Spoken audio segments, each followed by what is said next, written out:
Welcome in, everybody. These are really dirty. You're not that dirty, Jason. My glasses are. Glasses get dirty. Do you have any? I have glasses cleaner. Who needs that? Who needs that? Welcome in, everybody. You don't Sugar need Rush. Fancy schmancy glasses cleaner. Cat. I just need Mega my M shirt. Twilight. I just need a shirt. Danger Boy. Just a shirt. Rattle King. Chris, you're late. No! We were so on time today. I was here an hour ago. You were... Watch it. You watch it. Easy. Now, Jason. Today, chat, we're going to do something in particular. Jason is going to walk us through a full demo. So today is going to be all about building your models correctly. So we'll get to questions, but today is a very important day, right, Jason? This is an important day. I suffer from a I hate poorly built models issue. Yep. And I've been buying a lot of models lately off the interwebs, a lot of them pre-built. And I'm very careful. I'm diligent in when I ask people when I buy models off the internet, hey, can you shoot me some close-up shots of the build quality? I'm looking to just prime and paint these. I don't want to have to clean them up. Yeah. And so many people's answer is pretty much cookie cutter. They're like, oh, no, these were built by a friend of mine that's just, he's great. He's a fantastic hobbyist. Or no, these have all been, everything's good on them, blah, blah, blah, blah. And they'll shoot me a picture or two. And I'm like, And then I get them and I'm like, wow. If this is what the world at large considers to be good building, we need to do some teaching. That's right. So that's what we're going to do. Yep. Because there are some simple techniques that you can do to properly prep and assemble a model that makes painting so much easier and makes your paint job look so much better. We spend a lot of time painting models, and to whatever level you're comfortable painting, it can be tabletop quality, it can be using speed paints and such, or you can be painting for display quality to go to a competition. It doesn't matter. All of it is worth your effort, and you put effort into it. So if you put a little bit extra effort into building the model, your paint will look that much better. Yeah. And we'll be talking a little bit about hard plastics. We're building this Conquest Orc.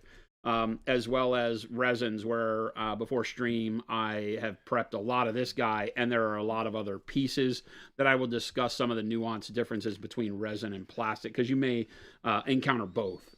I won't be discussing metal, although it's very similar to everything that you find with plastics and resins, kind of a hybrid, because it is a harder material. But it does suffer from flash like resin does, whereas plastics don't typically have flash. If plastics have flash, it's usually an older kit or a kit by a company that's using very old molds. You should not have a lot of flash with hard plastics, but you will with resins and sometimes with metals. Yeah. So, all right. Sound good? Yeah. Can you move some of that stuff off of there? There you go. Like that red model. We don't need that on there. There we go. I'm moving that guy. We don't need that guy. Okay. All right, Jason. So where do we start? Okay, so I typically build models one figure at a time, okay? And rather than cutting them out, I guess on a model like this, rather than cutting out by the instructions, the instructions will tell you to assemble these two pieces together, then those two pieces to that assembly, and then, that piece to the whole assembly. And usually it shows the progressive build, right? It has what you've built before in terms of like GW, and in this case, Conquest from Parabellum. The models are grayed out if it's the assembly you built before, and the in focus pieces are the pieces you're adding to it. It just kind of culminates in a built model at the bottom, right? Yeah. You can choose to cut your pieces out one by one like that if you want, but I'm going to show you what I do figure by figure.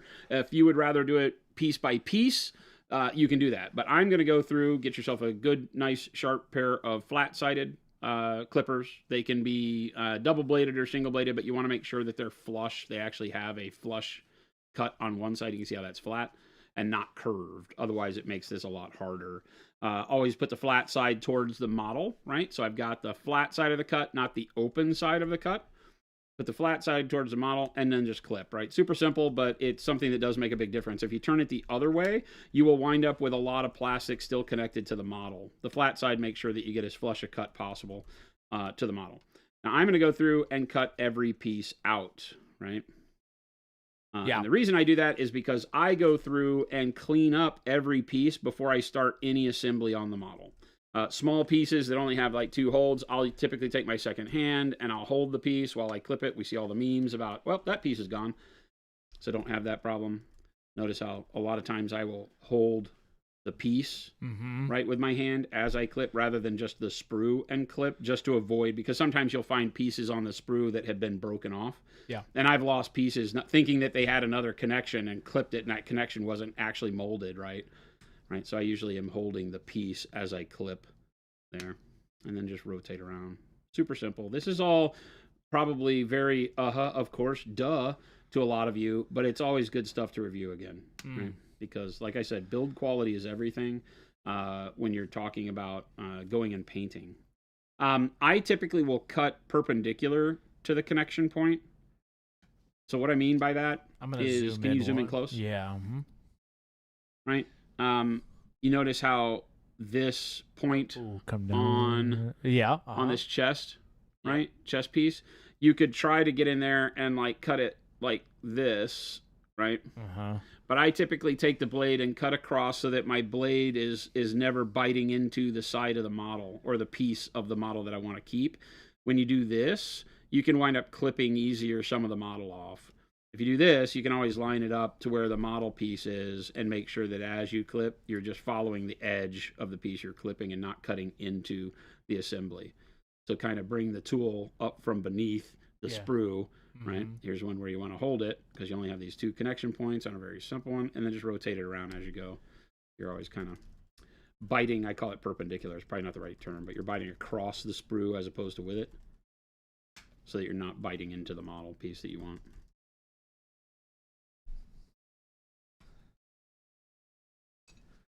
And I just am going to cut all these out. And you do that just to stay organized? No, this is absolutely not organized. If you cut it out piece by piece, you're organized.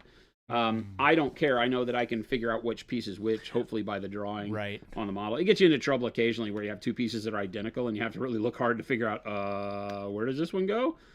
Because I can't now remember which one is numbered what, right? Because the sprue is typically numbered here. I've just been building models for so long that I don't care. I'm going to figure it out.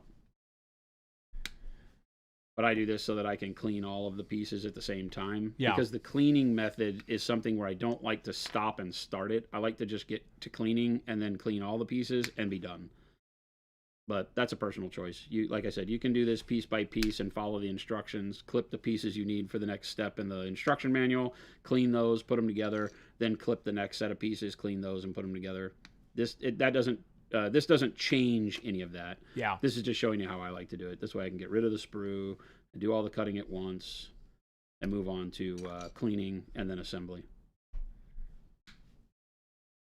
So I'm not worried about part number or whatever. I did verify first that this sprue was only the parts for this model. Right. The way you'll notice, like if you open a GW kit, a lot of times you can't do that because the parts are all nested together on a sprue. Yeah. And so the torso and legs and arms for one guy might not all be clustered together. They might be all over the sprue depending on how you want to build the guy. Yeah. So in that case, you're probably wanting to cut off piece by piece and clean piece by piece as you're hunting and finding the piece on the sprue. I wouldn't cut an entire squad off the sprue and then try to dig through the pieces and figure out what's what. So again, it's really, you just get the hang of it. You're like, I know what I'm comfortable doing, and you'll cut off too much, at one point and get yourself in trouble because you can't find the right piece, and you won't do that again. Some models are way more complicated than others and have a ton of pieces. I wouldn't cut, a big monster. I would probably do, like look at a page, and if it was the torso and legs that I was doing on a page, I might cut off all the pieces associated with that page, clean them, build that assembly, then flip the page and look at all the pieces on the next page, cut all those off, and build and assemble them. Gotcha. It really is just model per model. This guy's so small and has so few pieces, at the end of the day, that it's easy to just cut them all off and go with it. They're all recognizable. There's not a lot of similarity here that I think will give us problems. Yeah. So, and you typically, before you start really cleaning anything, you like to get them all off the sprue. Yeah. And then clean? You got it. Nice. Oop, see, like that one is barely held on by that second piece, so that could have flown off. And on our gray carpet here. It's really not fun to hunt for model pieces. We literally have this gray carpet that has black mixed in with it. And checkered. It's checkered, so boy, it's visually disruptive and is very hard to find stuff on. Yeah. So didn't really think that through. I was like, that's cool and inexpensive for the office. Right. All right, then I'll just look through, make sure I don't have any extra pieces on the sprue. Everything looks good. There's no tiny things hidden. I would not throw a sprue away in a place you can't retrieve it later. So make sure you don't throw it in the garbage and then let your mom or your significant other or the maid or whomever empties the trash. Don't let them empty your trash until you finish building the model, so that you don't wind up digging out in the dumpster for the sprue that might have the little piece, the end of the beard or the pinky finger on the right hand. You don't want to mess with that stuff. It's a pain in the butt. All right, so generally you can put your clippers away. Now, if you have any ones that were tough to get into sprue locations, you might have a nub of sprue that you would cut off, and you would basically just go back around.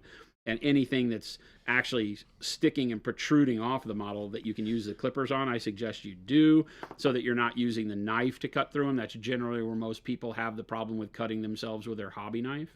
But on little nubs like this, where you just have a little bit of the sprue connection residue, that's easy to scrape and to clean with your knife. So as long as you don't have any large bumps on the model, you're good to go.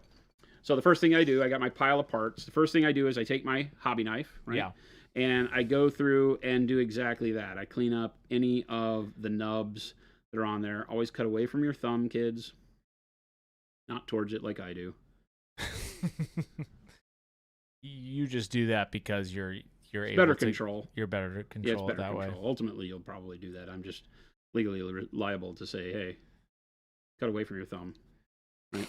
So I'll just go through and with the bladed edge, I'll kind of slice down that little piece there as much as I can. And then you'll notice if you can see it, sometimes it's hard, but usually from where your sprue connection was along a plane, you will get a mold line.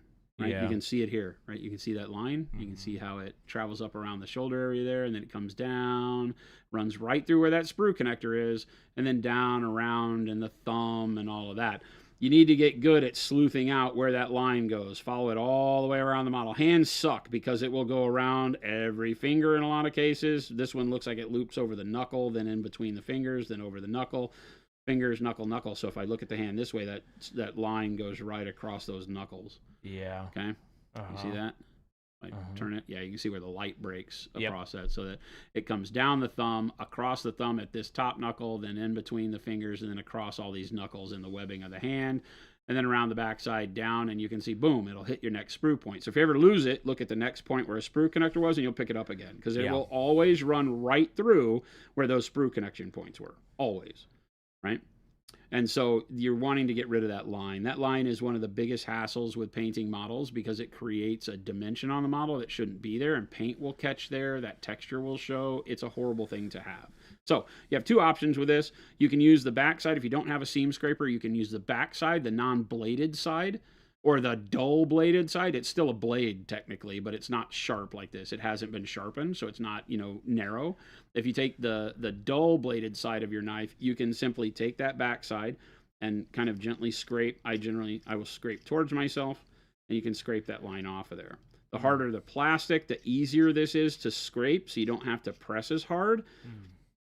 If you press very hard, you're going to deform the piece. So you want to be doing it very lightly and do lots of passes like you see me doing. I'm just kind of hacking at it, right? And just wipe it off to get the debris so you can see if you can still see the line shaping up anywhere. Still a little bit of it right there. Right? And a thing is when you're scraping a cylinder, like the arm is a cylinder shape, right? And so it's running along the outside of that cylinder. You have to be careful. You can't just continually do this, because what are you going to do? You're going to flatten out that side of the cylinder. Remember, it has a curvature to the arm across all of these. So one of the things is you would probably take a little bit of swipe the line here, then rotate it a little bit, take a swipe there, then rotate it back, take a swipe there. So your area that you're scraping looks like it's a lot wider. You can see that where it's getting matte finish, the shine's going away. It's a lot wider than where the line was, because if I just scrape the area of the line, I'm going to get rid of the roundness on the arm, and then when you look at it, it will have a flat spot on it, right? Like a flat tire, and you'll be able to notice that because you'll look at it and you will have flattened out some of the dimension of muscles on arms and things like that. So again, don't do this very hard. Make sure that you rotate a little bit across cylinders, right? Same thing on this hand, right? I'll just quickly scrape there, and I'm doing the same thing. I'm kind of rotating the piece, not pressing very hard. So I'm not getting rid of detail, because in a lot of cases, like this, the line may go across wrinkles in the skin. You don't really want to press hard because you don't want to get rid of the wrinkles. Right. That's pretty good. And then we just kind of want to quickly scrape the knuckles. Yeah. Okay. Now we make a seam scraper, right, which is built for this. It doesn't have, it's sharp, but it's also a dull, sharp edge. It will cut you if you try hard, but it is not a knife blade, right? It isn't going to just cut because I'm hitting myself like a sharpened X-Acto would. Right. But it is sharp enough to cut, and it does have a point. So these are still, you still have to be cautious around them. Right. Right. But our particular seam scraper is angled, right? It has a hooked end. It is angled across the top so that it can get into these deep areas, like between the fingers here. I can stick the point in there and pull it out, and that will get rid of that mold line as it goes in between the fingers. Then I can either flip to the other side to get the different angle on there. Notice this one goes up left to right. This one goes up right to left. Yeah. So they are counter angled end to end, so that depending on which hand you use, you'll always be able to flip it around to get the right angle to get into an underarm, behind a knee, in between fingers, whatever it is. And you can then, flip them all around, use the bladed edge to kind of dig out. I like to pull with this rather than push, meaning that I will put it down into wherever that mold line goes and pull outward to remove the mold line. And again, this, unlike the knife, this won't cause as much immediate damage to the surrounding area, so you can push a little bit harder and probably will have to. But you still want to make sure that you're being fairly gentle with it, because it can flatten out cylinders and spheres of heads and things like that. So if you're pushing too hard, you just don't want to horse these things. Be a little gentle. You'll notice very quickly if you're moving the plastic correctly. Keep blowing on it, wiping it off so you can see if you're actually removing the line. Something like this, where we're down in the finger, I don't know if you can tell, but pop in real close. See how that line goes right into where the webbing of the finger would be, and you get that little bit of connecting point there that isn't right. It kind of makes that too big. You might have to take the bladed edge of your knife, right? Yeah. The bladed edge, steeple your fingers, get a nice spot in there, and you might have to get in there and cut a little bit of that out with the bladed edge. Yeah. Right? And then I usually will get in there with my fingernail and soften that back out, because you might create a harder line than you wanted to with the bladed edge. But you're not having to move the knife very much. You're just putting the edge on the line and then kind of rotating the knife around, and you see how it pills up that plastic? Yep. Can you see that happening? Yeah. That little pill of plastic will come out of there like that. So you've removed some material. As long as you hit the line, you're good to go. Nice. Okay. Make sense? Yeah. And you're just going to have to use a combo of your knife and scraper, or your knife and on the sharp edge and the blunt edge of the blade to do this. And a lot of times you'll see me when I'm building, I just use the knife because it's readily available, and I'll do the whole thing very quickly. But sometimes the knife, like right now, if I get the knife in between this finger to do it, there's a good chance I hit the bladed edge against some other surface of the model, and will make a problem happen, because I can cut into a clean part of the model where I don't need to be scraping. So that's where the scraper comes in. It's not going to do any of that, because this is all smooth metal along here. So if it hits anywhere that it's not supposed to, it's not going to make a problem with this finger next to here. So you get that in there, and you can pull that out, and now I don't ever have to worry about it. So good reason to have both tools. But if you don't have them available, the knife works great. For most of my life before we made this seam scraper, I only ever used the knife. And you can just kind of go along. The seam scraper, typically I'm pulling in parallel with the line, right down the line, as opposed to across it, until I get to an area where maybe the line is, we've all seen plastic where it's called mold slip. The mold line is created from where the mold goes together, right? The mold is usually, let's say it's a 2-part mold, it's a sandwich. And so this sits in the mold, like this, and the mold goes together, and where the edges of the mold come together is where it creates a line, because as the high pressurized plastic is put in there, it just squeezes out a little in between where those plates connect and gives you that mold line. As you're doing, and mostly on resin and metal models, as that mold gets older, it starts to not fit together as well. It slips a little bit. Yeah. Right? You can imagine at first when a mold goes together, it locks in place and it's like one solid piece. As age goes on, that top piece slides a little bit on the bottom piece, so they'll shift like this. And so now where the molds go together, there's more gap. That causes flash, and causes mold slip, where you might see a mold line that has a shelf to it. It's not just like, these are great. These are just simple lines, right? This is just a little bit of a line, and I can just drag the scraper along that line right over it, and it flattens it out almost immediately. Yeah. Right? And so unlike the knife, I don't have to make as big of a cut area here. I just hit that line, pull it along the line goes away. Easy. Yeah. Okay? Now where this sprue bit was, I might have to do some other work. But when you have mold slip, it becomes a ledge. Instead of a line that's just a peaked line, it becomes a line that on one side seems to drop off a little bit. It's almost like the piece you're looking at has shifted and the arm isn't complete. It's like two parts that weren't glued together properly. In order to do that, you might have to take the seam scraper and scrape across from the part that has the higher side, right? Not the low side, the high side, because this won't cut a big shelf off. But if you go across the high side, then you'll whittle down that shelf over time, and then you stop when it starts hitting the side, the small side beneath it. Let me draw that, because I don't have a piece here to show you, because the models we have here are actually really good. Yeah. But you will run into this. Old GW resins and metals, if you ever run across those. Yeah. Even new resins and such. So if you can zoom in. Mm-hmm. Let's say we have a part that up. on a normal piece like what you've seen me working on. Here's the muscle. Yeah. Right? And the mold line was kind of like right here. Right? And it's just a little line. And it looks like a tit. But and this would run lengthwise down the model, right? So if this were the arm, this is a line that just runs down the middle, and it's like this. Yeah. And so you just drag along that line, and then you flatten this out. Yeah. Right? So now you don't have anything, and it's a nice curve. Okay? Yep. That's standard. What happens sometimes with mold slip is you wind up like this, and then where the mold line would be right here, it drops off a little bit, and then the rest of the thing happens like this. Right? And this happens sometimes, very rarely on hard plastic models, but some bad molds, they can be engineered. It wouldn't be a problem with the mold. It would just be that the way it was engineered was incorrect. Would have this, but usually it's resin and metal that does this, because over time those molds are what you wind up having a problem with. The way that hard plastic molds are engineered, they have less of a probability of doing this over time because they're steel, right, or metal molds, so they don't wear like the silicone resin molds and things like that. So in this case, you want to scrape generally from, let me get the scraper. I would start scraping from this side like this. Okay?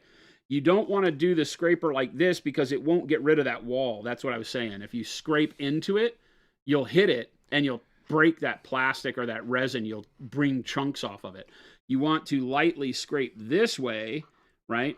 Until eventually, I can't really make I can kind of make the paper, cheat it and make the paper look like it's doing something because I'm cutting the paper with it, right? But cheat it to where eventually you've now made this hump meet down there. Make sense? Yeah. So you're going to have to do that a while. You're going to have to be careful, because as soon as you start seeing yourself scraping on what was the low side, you want to stop. Because otherwise you're going to make the piece too skinny and things like that. Right. Okay? But that's the only time I really scrape across the mold line. Normally I'm scraping down the mold line like this one, right? I would scrape down the mold line like this. Yeah. If I'm using the back side of the knife, I would do it like this, right? And go with the mold line and get rid of it. When I have that shelf like we showed, then I go across it. Because going up and down, it doesn't do you a lot of good. It cuts a gouge into the model. It'll cut a slant into the high shelf and then dig your tool into the low shelf, and you'll wind up with all sorts of problems. So typically you might be able to file it down and get the shelf a little lower, but I generally go across it like that. Okay? Okay, so a cylinder like the arm would be better to scrape across to reduce the flattening effect. No. Typically not. You're going to increase the flattening effect if you scrape across. Right? Yeah. Because if you scrape across, you now are creating lots of little flat spots, right, around the cylinder. If you're good, you can make it do it. As I'm sitting here doing it, I could probably make that work, but now I'm going to get a lot more tool marks going this way. Right? You have to remember the tool is leaving texture in the plastic if you're not careful. And so you give yourself a lot more areas where, because this is moving up and down, as I pull the tool, I could get a lot more scrape marks, which I already did. Yeah. Right? So then I would come back and go down the length of it where I get rid of those short tool marks, right? And just very lightly smooth that all out again. So now I've got a smooth surface there. So like I said, I always go along. Now, there are caveats to that. If you're inside an elbow, right? So this is a good, no, it's not. That doesn't go in the elbow. That's actually a good one there. If you have a piece, do I have a piece here that does that? Oh, probably this one. Yeah. So this one, the line traces. 1 second. The line traces, you can see it right there. Here's the place I always go to, right where I see the sprue connector, and then find the line. And the line goes right here across the elbow, across this forearm. There's another sprue connector piece, and then into this area right in the crevice where it forms that. It's not even a right angle. It's more reduced than that, right? So like this 85-degree angle here, right? And so it goes in there and then goes down the length of the wood handle. So it makes a right angle there. So on that right angle piece, I will go in there and I will pull outward to clean it, but there will always be a part in the corner. So on that part in the corner, I would pull across that because it allows me, with my angled here, I pick the one that gives me the point that would go into that angle. And then I might pull across there to make that a sharp angle inside again. Otherwise, that mold line is going to round out that corner that goes from the hand to the tool, right? His weapon. Yeah. You can kind of see how it's round like that. Yeah, If you pull across that, you'll sharpen that out, get rid of the roundness of it, and make it look like the weapon is a separate thing, right? Because if it's round right there, it makes it look like it's part of his hand, right? So if I do like that, now see that sharp angle I get? Yeah. Right? That's the only time I would go across, and it would only be in that one area to get rid of that line or get rid of that mold line, making it look like these are connected, right? And then I would do the same thing over here. I would get in here and pull outward from where that angle is. And then I would get in, and on this side, do the same thing, pull across it just in that short stroke down deep like that. And now I should have a nice sharp angle where those two meet like that, as opposed to that curved ramp looking thing. Because that mold line will create a roundness to that. And a lot of times it just makes it look like the pieces are fused together and not that he's holding a separate piece. Yeah. So that's where I would go across. Okay? Mm-hmm. And then we're just going to clean these up. This is where the video speeds up and goes. And then we're done. Oh, we're not. Damn. All right. There you go. But now we can talk about nerd stuff, because now I have to do this to a lot of stuff until I find another piece that needs some talking about.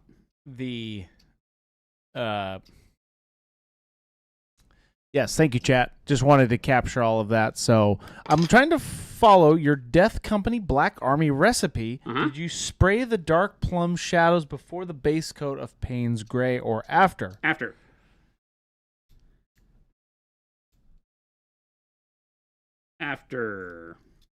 Oh, wait.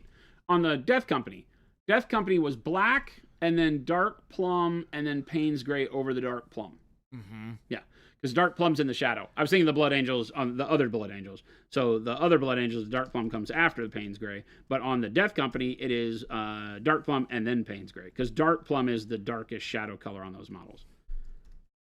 Yes, Avian, that was kind of the point. Jason and I have been talking about making this video for a while when it comes to just... we get a lot of questions about building, and we don't really do it a whole lot on stream just because... Obviously, when we do, it happens in the background, right? It's like I'm just sitting here bitching about building a model, and everybody's asking other questions. So we thought we'd focus in on it, and then we got a nice, clean piece, right? So this piece now no longer has a mold line anywhere on it. Yeah. Right? So that mold line ran right along this edge of the form. It's gone. It came up around the shoulder there. That's gone. And then came down along this side, and we've got it all cleaned off. So now we have a much smoother piece. You know, hopefully you've got a model that doesn't have a lot of wrinkles that go across it. Some models are really a bummer because I always think about the ribbed undershoot that Space Marines have. And every now and then there's a mold line that goes right down or perpendicular to the rubber, things. And that's such a pain. But if you take time and you actually don't just scrape across it because you'll flatten that texture out. If you take the time to scrape each one of those little humps, it will look a lot different. But that's a choice you make as you're building to say, is this model worth taking this time on, or is this just another Space Marine in my army, just another goon, and I can do whatever I want? Because if it's just another goon, scrape across the texture, get rid of it, who cares? Roadside Miniature says, is kit bashing still building the models the right way? ? is kit bashing still building the models the right way? How do you mean? I mean, kit bashing is taking parts of one model and putting them with another one. So I think you've gone outside the realm of what's right because you've decided what's right. You're mishing stuff together and all the rules are off. You get to do what you want, right? So kit bashing in its, I don't know if there's a purest form, is you've decided to buck the rules and do it your own way. Use whatever parts you want to fit together, right? Yeah. So like if I had this arm and I wanted it on this guy, then I would then shape this so it fit together. So as opposed to having this arm with the palm up, I could put this arm with the hand down, maybe, right? Or maybe this one was better for me to do something like this. Yeah. Right. And so if I wanted to, then I would have to do a lot more work to make sure that this connection point connected with this socket. Yeah. And so you're spending a lot of time converting the shape of things, usually where you're not seeing them, and cutting and putting them underneath. And this would be perfect because the shoulder, plate covers it up anyway. So you glue that on there. It doesn't matter. Put the shoulder plate on it, and then you do some fun stuff that way. Yeah. So you've already decided that, hey, I don't care. And you've made your own rules on how you want to put it together. Cleaning it, you still want to clean all your parts the same way. Right.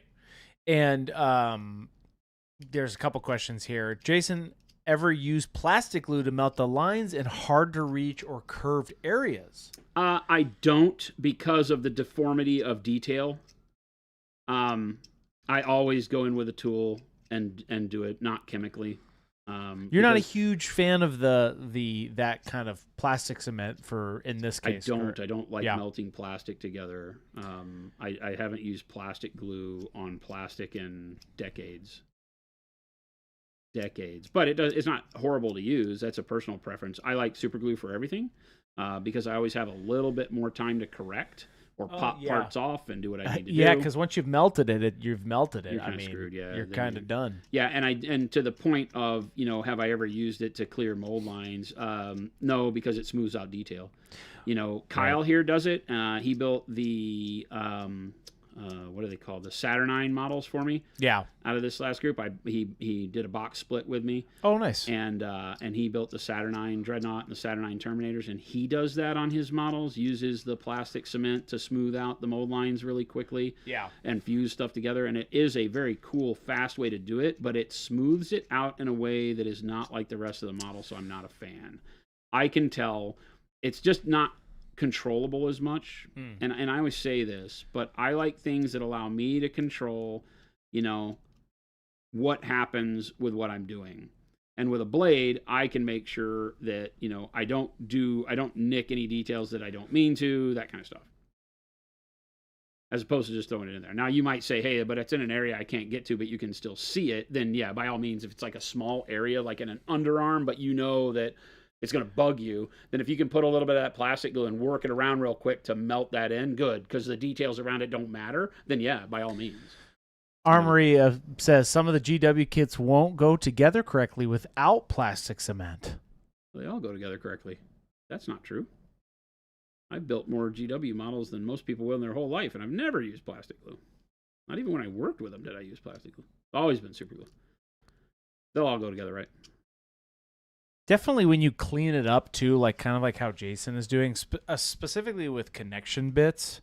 If you take the time to clean it, super glue is also you could do like uncure if you needed to go backwards, right? But once you've used plastic cement, you're kind of screwed. I just use super glue for everything. It just has been what I do, and it has been forever. Since there were multi-viscosity super glues, I switched to super glue. Back in the old days, I used plastic glue because, I've been doing this since before there were anything other than the original super glue formula. Oh, right. And that stuff was horrible. Then they came out with gel, and the gel made it a totally different deal because it would stay where you put it. Yeah. The problem with super glue initially is it was kind of like water, and you'd put it on something and it would run all over the place. Yes. And when you glued the parts together, stick your finger to it. Now you had a super glue thumbprint and all that. But plastic glue was worse for me because I would, as a kid, I hated it because it would melt your thumbprint into the plastic if that happened, right? Yeah. So yeah, I'm not a fan of the plastic glue stuff. Never have been. But that's a subjective deal. That doesn't mean it isn't good. Use it. Yeah. Here's one of those issues where if I keep using the knife on this, I'm going to cut the finger over here. When do you know, Jason, I guess, when do you know when to stop? When to stop? Yeah. Doing what? Cleaning. When the piece is clean. There you go. That's not a trick when you can't see the question, mold chat. line. Yeah, there's nothing. Very simple. But Jason, it seems like there's so much you have to do to clean this model. That's what you got to do. Don't be that guy. Yeah, that's what you have to do.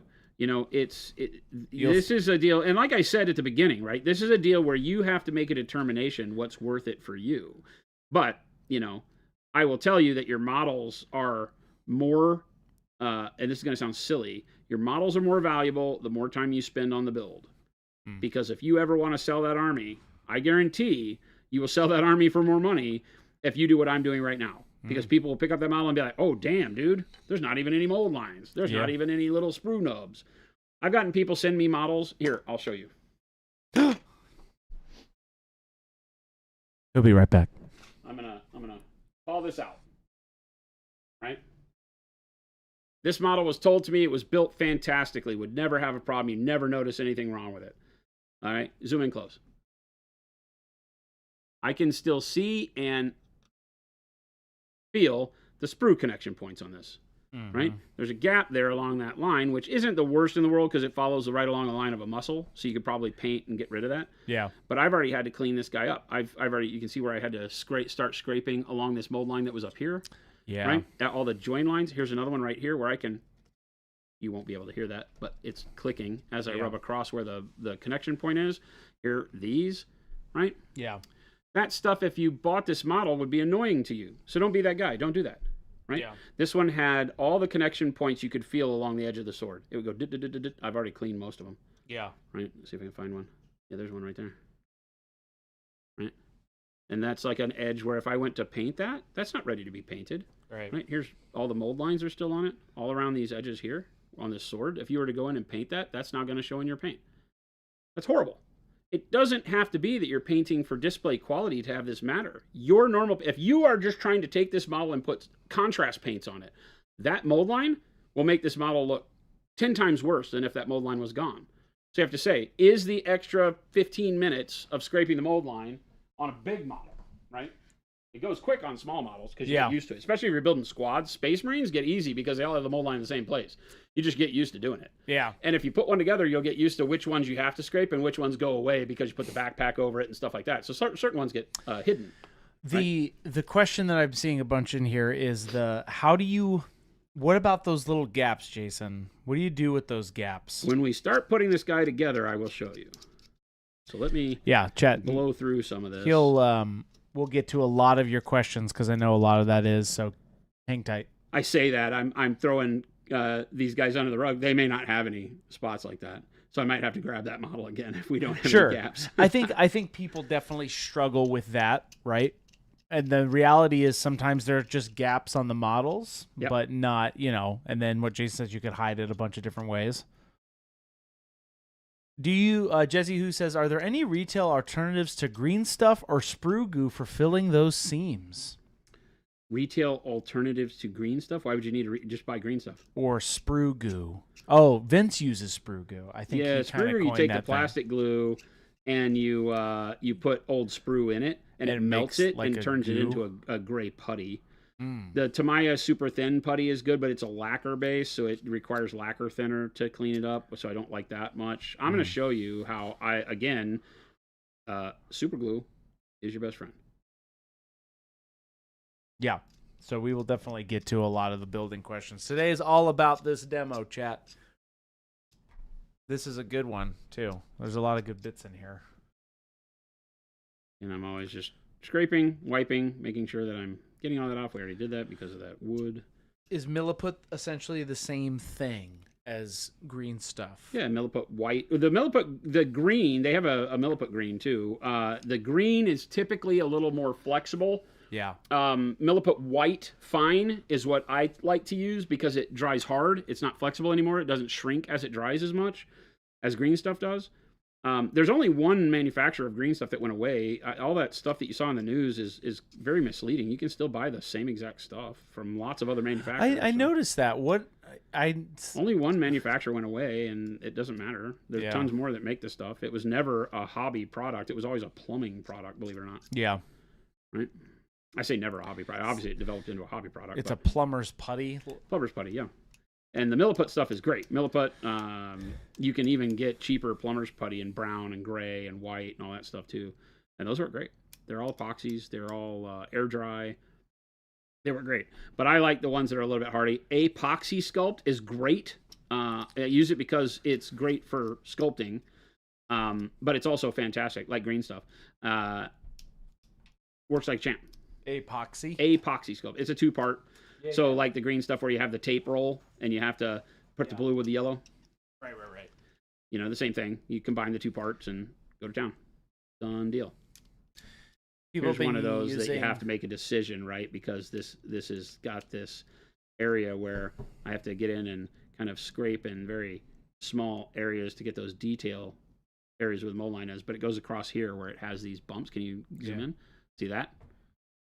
This is like the thing on a Thunderhammer, right? Or on a power sword where it has that little umbilical where it has the mold line that goes across it. We're very lucky on this one. They've done a good job. So I'm just going to lightly scrape across it to make sure I don't. But you won't want to do much too hard because you'll flatten that out and you'll lose that detail.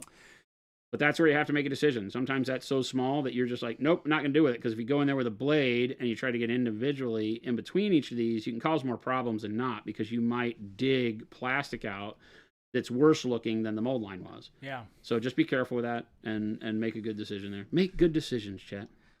A lot of people are saying, what about UV resin for gap filling, Jason? UV resin can be good. I haven't used it a lot. It's a newer technology. It's not something that I just readily have around, but I have heard really, really good results on it. The problem with it is that you're going to have a harder time making sure that it doesn't create a new dimension to the model, right? Because you put it on there, cure it, and now it has like a mound that it's left. And are you able to scrape that, cut that to shape? What happens there? If you fill the gap, but you've left a dimension to it, like if you're filling the gap on the backside of an arm and you put the resin in there and then cure it, is it flat and make it look like the model's perfect? Or does it have a ridge now that looks funny, that looks like a big mold line? And if it does, because I haven't played with it, is that resin easy to scrape like resin models? If it is, then you're great. You just scrape it back down. I haven't played with it a whole lot, but in concept, I like it. Again, I have been doing this for so long, the way I'm going to show you, that I don't really have a need to switch to anything else. Does that make sense? Yeah. Some of it's grumpy old man, old dog, no new tricks kind of mentality. I mean, but works, in a lot of cases it works. If it ain't broke, don't fix it. That's what I was just about to say. Like, I mean, it's working. Yeah, if it ain't broke, don't fix it. And if you have a method that you have that does something you see me doing with a different tool or with a different method, but you have a way to do it that works, the principle is just do it. Make sure you're not leaving these imperfections on your model. And get rid of them in whatever way you're comfortable with that doesn't produce more imperfections, right? That's the key. Get your models looking good. Get it to where when you put paint on them, the whole goal of this is to get them to where when you put paint on them, you don't get anything that isn't supposed to be there. And these little ridges all over the model will collect paint in ways that you'll be like, oh man, that hand would look so good if it didn't have that damn ridge running down the knuckles. What about softer plastics, Jason? Any tips for cleaning metals that are fast? Yeah. PVC BattleTech. That's literally what they asked. Yeah, e.g. the BattleTech minis. BattleTech minis. Oh boy, let's grab one. You want me to go grab you one? Do you have a PVC model anywhere that you can grab? I don't think I have a clean one here. No, you're... Oh, make sure they're not the 3D printed ones, but yeah, you can grab one that's not 3D printed. Great question. PVC, because it's so ubiquitous now with the board game plastics and stuff, is a totally different beast because it doesn't scrape. Softer plastics into that PVC realm don't scrape, and when they do scrape, they do what I call pill up. Instead of just the plastic falls off, you blow it, you clean it off, and you get a flat section, like with hard plastics. When you scrape them, they turn into a little pilled plastic that sticks to the model. It still has like an umbilical cord, and then you got to cut that off. So sometimes it's easier to cut the mold line off with the sharp blade of the knife rather than try to scrape it, but we'll show you. The Legion models are all hard plastic now. The old ones were PVC.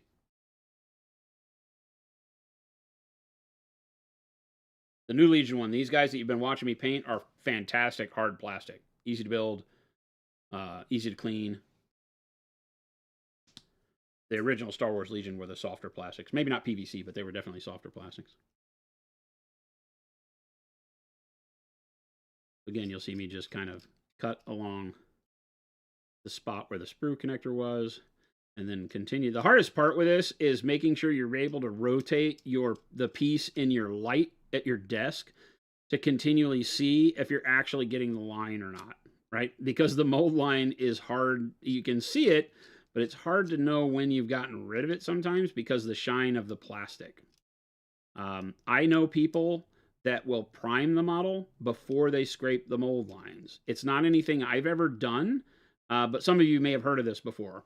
If you take your model and do a light coat of primer on it, it helps you see these mold lines better all the time. So you don't look like I just lost that in the light. I got to go back and find it again. What? Bad. They're usually pretty They're good actually models, pretty but good. this one, yeah, Maybe this one on has the- problems though. Maybe on the knee. This one has problems though, right? It's got like a spot right there. So the question was specifically about. This one has mold slip because these are softer molds too, right? Because they don't use the same metal molds on the PVC. They can get it because it doesn't have to flow under such high pressure. The molds are lighter, so this one has mold slip on it. So if you zoom in close, Yeah. you can see right up here. There's a mold line that goes across that detail. Notice how that.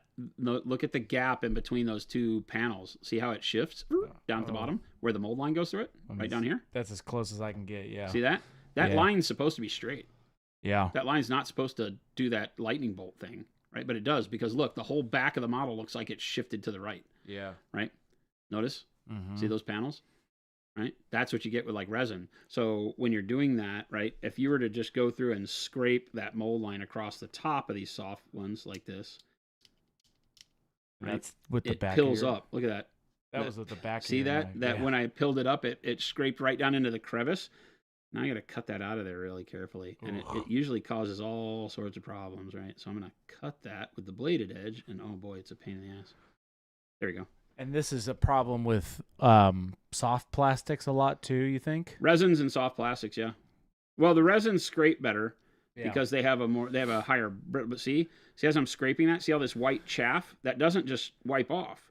It sticks there because it's still connected. All I've done is push it off to the side. Sometimes you can use your fingernail like that to kind of scrape it off of there. But boy, it's a pain in the butt. Yeah, so I have to be honest with you on these models. Unless there's a major aberration, I typically don't do this because it's such a problem. Like you can see here on the front of this leg, Yeah. that mold line. Yeah, right? yeah. That's and you can what see I the was- mold shift too as it goes across the top of that, right? Mhm. So if you see that, you can scrape that, but notice how it turns white. Yeah. And that one's actually working pretty good. Oh, no, there. Right, spoke too soon. I can use my fingernail somewhat because all of that's not wanting to come off, and I can use it. I don't want to use the blade to scrape it off because it'll mar the plastic. The plastic's so soft you put tool marks in it. Come back and use the dull side of the blade here. And then again, just kind of use my fingernail to clean up that spot that's still stuck to it. Mm-hmm. So that's why I say I don't know that I spend a ton of time unless it's something like that where I know I can get rid of it pretty easy Yeah. and can clean it up, right? Because it's peaked all weird there. Again, like I can just use my fingernail and scrape that. But what a pain. Yeah, so I typically don't because if you can tell, it makes all that little texture of plastic that might be worse than the mold line. So on things like this, it's tough, right? It's a tough call. Here's where a sprue connector was on this arm. These come pre-assembled, but it doesn't mean they didn't come off a sprue. And no, they leave those on there. They don't clean them up really well at the factory. Again, you got to kind of cut it and scrape it and hope you get all that off. Usually what happens to me is when I go to prime the model, I get these little pilled up pieces of plastic from where I scraped an area. Yeah. That's really frustrating. But yeah, same thing on this arm. You can see that area where it connected to either the air hole or to the sprue. And I just used a bladed part to cut that off. And then I'm going to use my fingernail to polish it. It's like sanding it down. You can't use sandpaper on this because it causes all sorts. And you can see all this. See how it got whiter? All that white stuff is the loose plastic that's getting scraped off to the edge.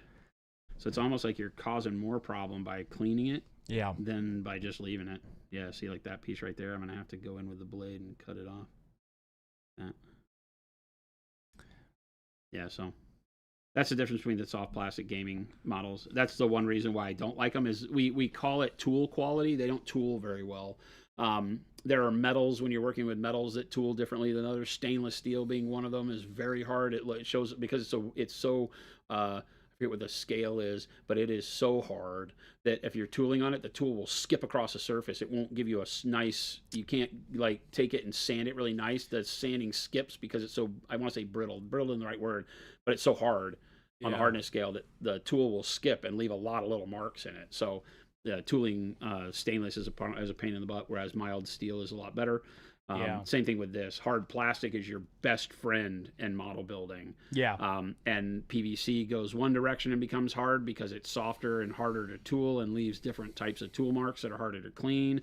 And then resins go in the other direction and are harder because they have things like lots of flash. Right. The more detailed and small a piece is, you might get a lot of flash, and we'll have to clean all that flash off of those pieces. It looks like they look like they're out of focus, right? Because they have so much flash on them. But it usually cleans up pretty good. And with resin, you get the detail of hard plastic, right? But the nice thing with resin is manufacturing wise, you don't have to spend as much to create the tooling to make the model, which is why you'll see some models in resin, especially things like busts that are done in short runs of like 500 units. You couldn't afford to do hard plastic busts at 500 units.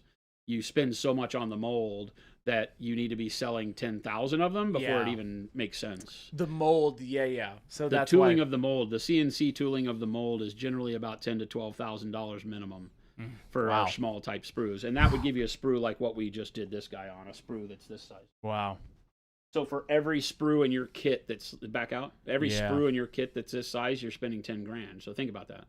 So if you have a model that's a big model that has 5 of these sprues in the box, that's $50,000 minimum, probably more like 60. Wild. $60,000 just to make the molds, to be able to make the sprues. So that's why you see a lot of models like this guy you can only have one of in your army. Right? Because and he's a resin hero because he's a hero that you can only have one of, so you know that you're not going to have enough people buy this character to make it in hard plastic as a manufacturer. So that's why you're still going to see things like PVC. PVC for BattleTech. BattleTech, one of their big things is that it's an inexpensive game to get involved in, and so the quality of the model is still good. The PVC, the soft plastics don't hold as much detail, which is what you really wish they did for BattleTech because it's all hard panel edges. And it's very soft plastic. So it rounds out the edges and makes it look a little less like Big Robot than we would like to. You can imagine if Gundams were made in soft plastic and they were all round and, organic feeling, where they're supposed to all be real right-angled and hard, heavy-duty armor panels. So that's the only thing I really dislike about the BattleTech side of things, but they're still great and hold good detail. They're just harder to clean. So they're inexpensive, but you can't make them look quite as good overall. And then hard plastic is the nice center, but it has to be a high volume product. It has to be something where you're going to sell a lot. So for Parabellum, their troops are in hard plastic, always have been. So anything you're going to buy but they also don't have, like, if they have 12 models in a unit, they're not 12 individual sculpts. They only come off of like one sprue, and you get 3 of those sprues, and each sprue has 4 guys on it. So there's a repetition of guys. But that's a great way to do it because it makes it to where the model can be tooled better. The repetition in your army may be that visually they look a little different. And that's where stuff like the kit bashing comes into play. Your paint comes into play, right? Because you can really create some fun stuff that makes the paint look different that way. Different skin colors, things that we talk about in storytelling when painting models becomes very big when you have repetitious models. Right. Like when you're painting Zombicide, you have so much of the same model, right? Or Hero Quest, where all the monsters are the same, right? Mm-hmm. And you change the color of them, do fun stuff like that. So that's why you don't generally see everything's a unique sculpt. Right. That's again where GW does very, very well. Well, and they make everything in hard plastics. Well, I should say everything. Yeah. Some Nowadays. of their Forge World stuff is in resins. The Forge World doesn't exist anymore. Yeah. So they don't do that anymore. They just don't do those models. But that's why Forge World existed in the first place. Is that Forge World gave them the ability to do models that they knew they weren't going to sell a million of. Right. And they couldn't go to hard plastic until they had enough customers buying enough models to afford to go to hard plastic. It's not a cheap thing to do. Yeah, like the Custodes stuff that is now going to hard plastic because of the demands there. Yep. Well, and the cost of hard plastic goes down too. So it's kind of a perfect storm, right? It's like when you started GW, doing molded plastics at this scale was not where the world was built.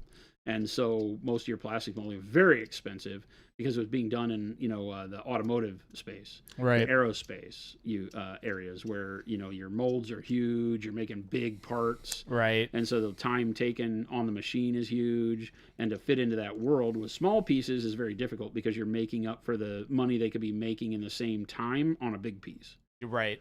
That's the thing that a lot of people don't understand when they say, oh my God, it's like it costs so little to make a plastic model and they charge so much. I'm not giving, credence to companies that, charge $85 for a real small model. Right. Just because it's plastic. But if it was a character model like GW does, their character models are very expensive because you can't have very many of them. And rather than make them out of resin and have an inferior product, they've tooled them to be out of hard plastic. They just have to charge more for all of them. Like Yarick is as expensive as a vehicle maybe because they know they don't sell as many. Like a lot of those really fancy Space Marine commanders, I noticed. They're like, expensive as hell. Why are they because they know they're not going to expensive? sell as many. Right. But then the generic captains are still single mold, but there's going to be a bunch of them because you could have 5 captains. Marines, yeah. Yep. Interesting. You start to understand the business of why the certain materials are used. And that's the thing that's hard because as a consumer that wants to buy more cool models, I look at it and go, but I ain't spending $100 for that guy. What the heck? And then my business mind kicks in and goes, oh, that's why. But the fact that that's in plastic is crazy, because I know what it would cost to do that. I probably just talked to the same factory they made that at last week.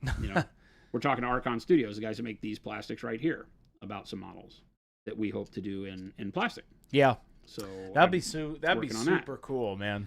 Yeah, but I'm faced with the same question. How much do we think we're going to get out of them, and is that worth that initial spend? So what I'm doing is I'm looking at ways that for Monument Hobbies that we can see efficiency on the sprue, right? So how much can I get out of that $12,000 sprue? Can I get 2 models out of it? Can I put 2 guys on a sprue? Yeah, then break the sprue in half. You see that with GW. GW spins, they're smart, right? Yeah. Their commanders come on those small sprues that go in the box. Yep. You can get 4 of those sprues in the cost of 1 mold. Yep. So then when that sprue comes off, they pop it off and it makes 4 products. Yep. So that begins to build efficiency. 100%. So if you can do that kind of stuff and create of course they also have an IP that everybody wants to buy. So sure. And I mean we don't. Right. And, so we're not able to do everything that a GW will do. This is the good stuff. I love 2-part, like where the front and the back clamshell together, because a good engineer will make the mold line follow right along the edge here, which is what this does. So I don't have to scrape much here. You just have to really look at where it comes out at the connecting points and scrape a little bit there. Now I do have a little bit of sprue that's left here, right? It connected and it went in a spot where it connected in that socket. So I don't want to do that with a knife, so I'll grab the clippers back and cut that down. Again, just save yourself some thumb pad skin and blood, and don't try to cut that with a knife unless you are skilled. Yeah. Monument Hobbies miniature game win, says the Ranger. It's not ever out of the question. We entered into the gaming space and did a card game that we did some aesthetic miniatures with, but that weren't miniature-based games, just to see if people were willing to look at us for miniature games. But I don't know that we got a really good story told, because I think if we did a miniature game, people would look at it because we're so involved in the miniature space. It's just a hard decision to make, right? Because we're not a Kickstarter company, but I believe we would have to do Kickstarter for it. And I don't like that. I don't like asking people for money before I have product made. But, if I have to sculpt, we've painted on stream miniatures from a game we've developed. And we made the miniatures in Siocast. And I guess I should have looked because the same thing's true on this arm too, huh? And we painted them up on stream. I've got the Rhino guy. We should keep that guy in here. Where is that guy? I don't know. He's probably in the shelf. You moved him. He used to be in here. You moved him. He's not up there? No. I don't think so. Is he? He was. I thought you up there. I don't think so. I think he was on the shelf whenever you... maybe down here, you mean? Isn't he? The guy with the gun? I'm pretty sure I know he's on the shelf in there. Oh, okay. I can go grab him real quick. No, it doesn't matter. But unless we brought him in here one time, I thought... see him. Maybe I'm He's tripping. not over here. We'll find him. When you did that last cleanup, and this shelf came, I think. Maybe. He went away. I don't think he's up here. I need to move one of those shelves from that game hall and put them in here so that we can put those miniatures in here.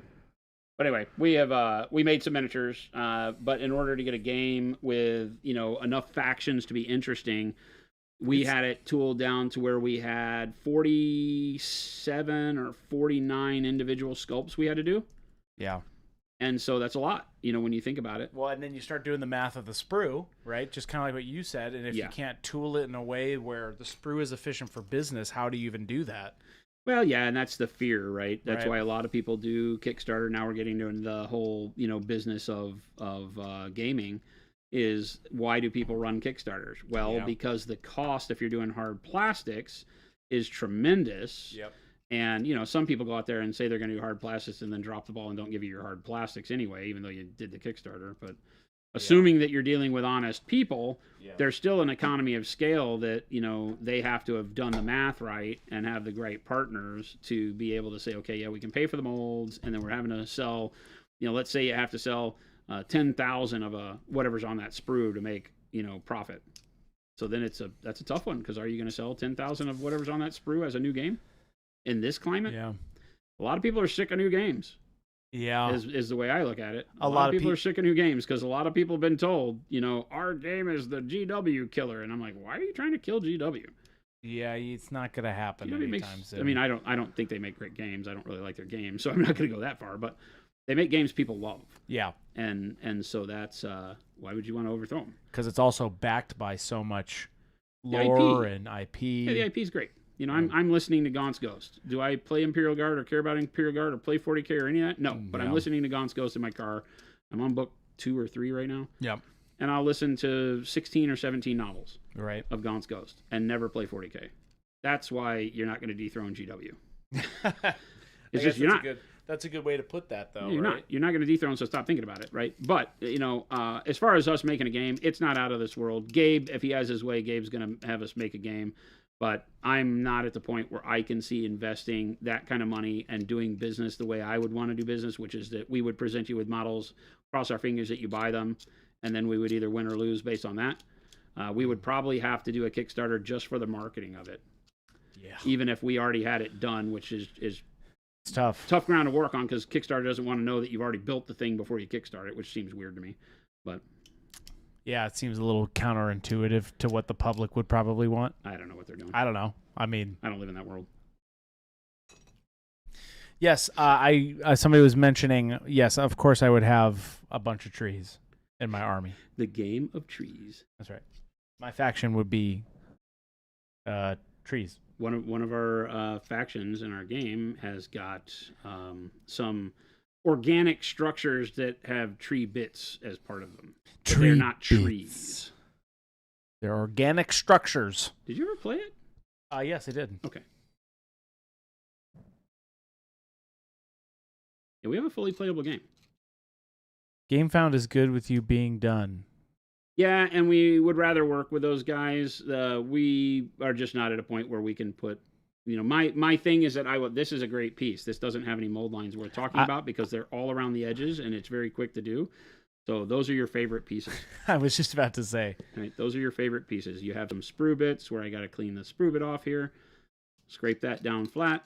Yeah. With the surrounding area. And you like the back of your knife for a lot of stuff. I'm noticing too. Yeah, whenever I'm not, I usually use the back of the knife because it's quick and it's right in my hand. Yeah. When it's in open spaces like this, you saw me. I break out the seam scraper whenever I have to go like between fingers and underarms. That's why it's angled. That's what the tool is really there for, and why I made it is because I hate having to scrape in areas, because the knife, in order to scrape, I have to put a lot of the tool. See all of this area that's not used towards the point? Yeah. I have to put that someplace. It has to go someplace. And if that hits another part of the model as I scrape, it mars that other part of the model.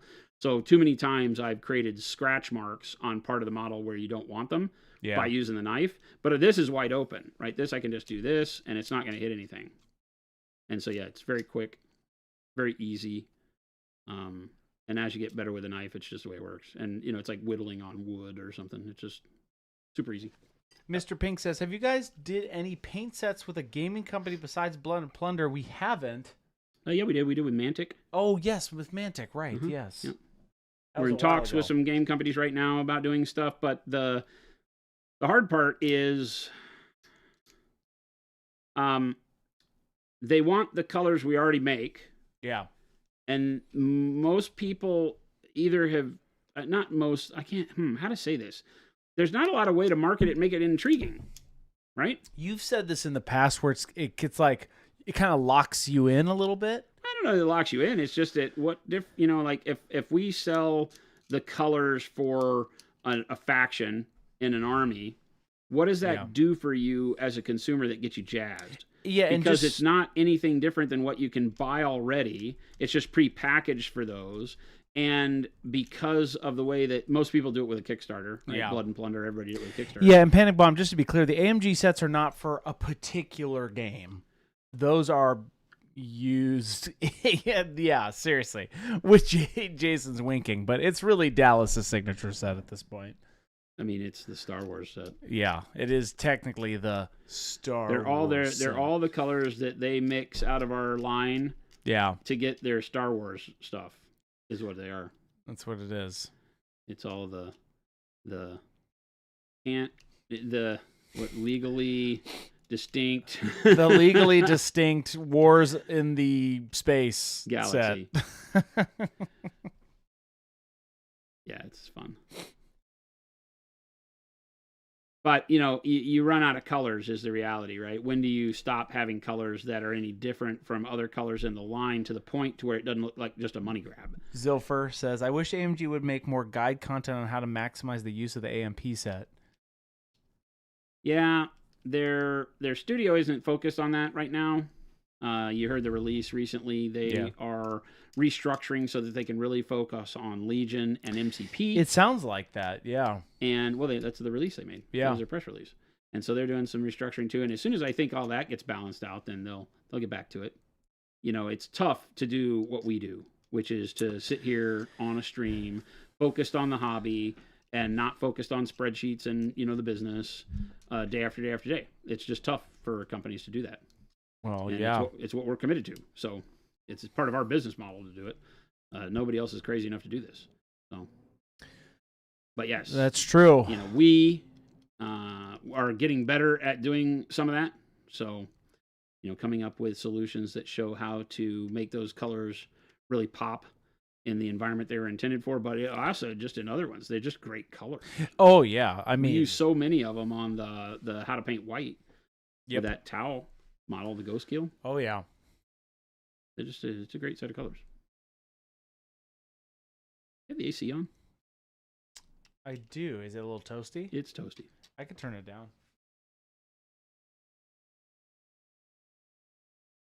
It's toasty, Chris.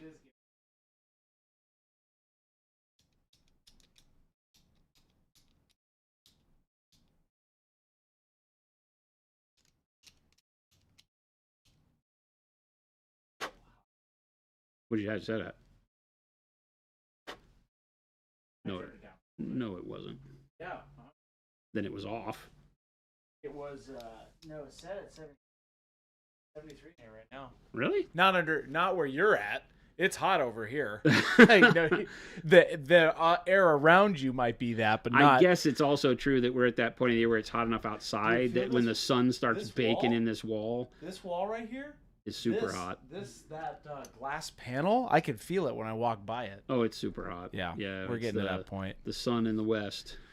The sun in the west. Listen to us, bitch, Chad. We pay enough tax to not have to have it be as hot. Amen, brother. That's my story. Ghost Bev says, "What did you do with Mantic?" We did the Dead Zone stuff that they came out with recently in Kickstarter, the epic scale. Yeah. Right? Oh, right. The epic scale. What's the name of their epic scale game? I thought it was Dead Zone Warpath or something. I don't remember. We did a curated starter set for each of the, I think, 7 factions. Is it Epic Warpath? Yeah. Is that what it's called? Yeah, maybe. I like little models. But then when you go to paint them, you're like, what am I doing? They're easy with one step. They are.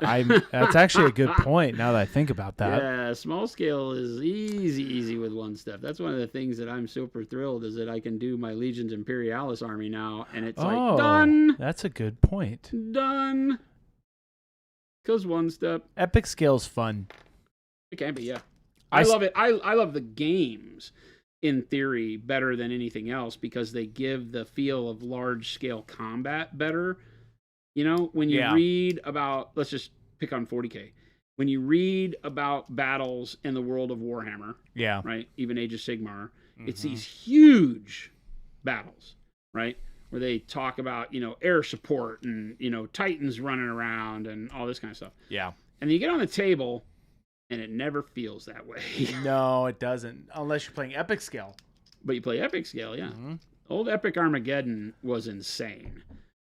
The way they had the rules and like the churn and burn stuff for the Tyranids, they just kept bringing stuff back on when they used to have all the races. Now it's Legion Imperialis and they only have. I would definitely play 30K. I would definitely play a 40K Epic scale for sure. I have the whole Mechanicum Legion Imperialis, and I found that guy that does 3D prints of all of the models that they didn't have. I think they've since come out with Legion Imperialis scale jump squads, assault troops.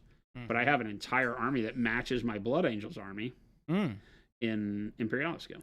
Oh, with all the same Mark II and 3 jump pack guys. Assault that guys. would be cool. So that would be fun. The Ranger says, do something with. Question. Answer. I have to paint some Chaos Warriors from AOS. I want the iron look. I used dark silver for my Necrons and loved it. Now you have the amp steel. Yeah. What would you recommend? I think I want to have the trim either bronze or copper. Well, I mean, the amp color steel is right in between dark silver and silver.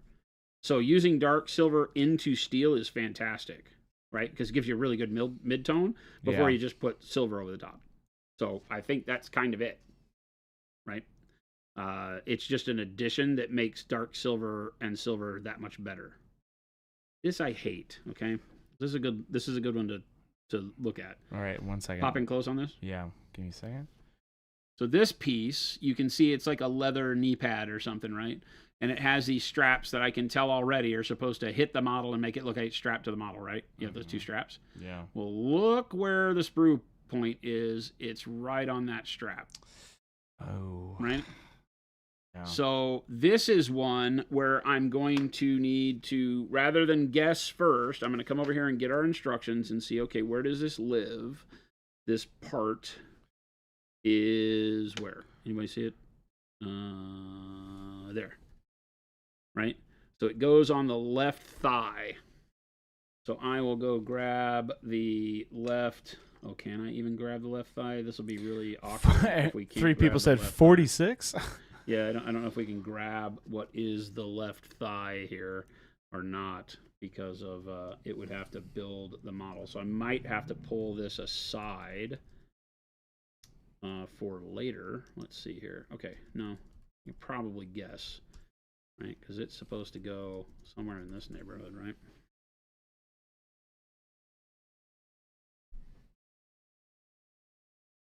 Yeah, I'm going to pull that part aside, right? Because it's going to go on a piece that is not assembled yet.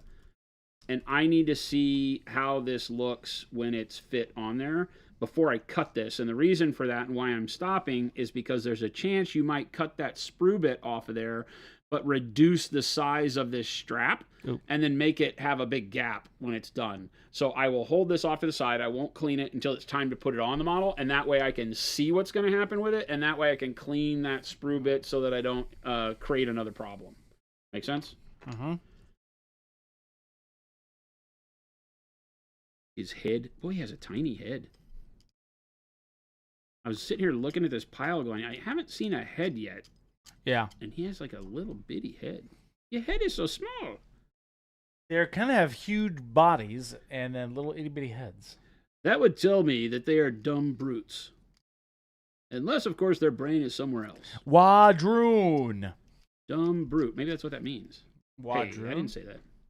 This guy's kind of the same, right? That's a lot of body for a smallish head, right? I think you're right, though. I think it's kind of the vibe, though, that they've all got, right? It's definitely the vibe. That's definitely the vibe. All right. Wide We're room. gonna start putting this guy together instead of me finishing off those other teeny weeny pieces. We'll look at those as we need them. Start kind of putting it together, you said? Yeah, because I got, what we got? A little over half an hour? Yeah. Okay. So that was, a good solid hour once we eliminate the talking to clean this guy. Yeah. And I would say that's about how my stuff normally goes. Maybe down from that, maybe 30 minutes. Because normally, like I said, when you're doing a good clip, you got music on, you're not really worried about it, then this stuff goes a lot quicker than when we're sitting here talking about it on stream. As always, I say that stream makes everything take twice as long as it should. When do you decide if you're going to put the whole model together or paint some parts separately? Great question. That really is a part of looking at the model and the experience I have in the way that I like to paint. My first notion is I always put the model together. That's where I start. I start from, I'm going to put the model together. And I'm going to put it all together. And why is that? Because when I have the model together in its entirety, I can then envision light on the model in its entirety. As soon as you start breaking things down into sub-assemblies, you start getting into a part where now you can misplace light because you were painting, the shield arm separately from everything else. And you have to constantly go back and forth and kind of, maybe use poster tack and tack it to the model so that you can see. I am going ahead and cleaning these because I think they go on earlier than I want them to. That's fine. Use some poster tack and always put it on there so you can get away with it and do a good job. I just typically like to have the whole model together. I'm less concerned about whether or not I can paint behind the shield, because if I can't get the brush behind the shield, then the chances are I can't really see behind the shield, and if it just stays black primer with a base coat color on it, I'm probably okay. Nobody's going to bitch at me and say, you didn't paint behind the shield. If they are going to bitch at me because I didn't paint behind the shield, typically I can get my brush there and I can paint. I find that a lot of people, when they paint in sub-assemblies, get all their lighting wrong. They make things too bright because then they put it together and there should have been a lot more shadow on the part that was over the top, things like that. But really it comes down to what the model is and how much I'm trying to detail the model. If it's important to me to be able to paint certain things, like if I know, I can't get behind that part, or it's going to make it really awkward, then I won't put it on. I've got a big Conquest Yoroni model that I haven't put the hair plume on because the hair plume is so big and awkward that it covers up some of the back of the model where there's some really cool detail. So on him, I'm going to, keep the hair plume off so that I can paint the back of the model, then put the hair plume on and finish it up, right? So that one made sense to me, but it was just the general shape of the model that made it do that. Okay? It all depends based on the model then. Yep. I'm going to take a look at the model, and then I'm gonna make a determination. Model like this, again, you can see what it looks like at the end. There's nothing there that keeps me from painting that model very well without having to do sub-assembly, so I don't care. Some people will keep heads in sub-assemblies so that they can just focus on painting the face like a Space Marine, put it on a toothpick, right? Keep it off to the side, paint the head. Things like that are easy if you like to paint that way. I will typically dry fit things, and I'm noticing this is exactly why you do dry fit things. There's a nub here from sprue that shouldn't be there, that we missed. It's not fitting together. So even though you spend all this time cleaning, always take the time to dry fit your models so you can see if there are going to be any gaps, or if you've done exactly what Jason just did, which is talk about himself in the third person and leave a nub on there. Boom, now it goes together. I was like, that doesn't fit very well. Okay, so now this goes together and I can get a good picture of how and what it's going to leave as far as gapping and where those gaps are going to be, right? And that looks pretty good. So then I will pick, again, this also lets me see the surfaces that go together. The Conquest models don't have a lot of keying. There's not a lot of a nub and a socket. They just kind of fit really well together. Like it doesn't skate, which is cool. But it also doesn't, the shape is the key. It doesn't have the standard model, the pegs go in the holes.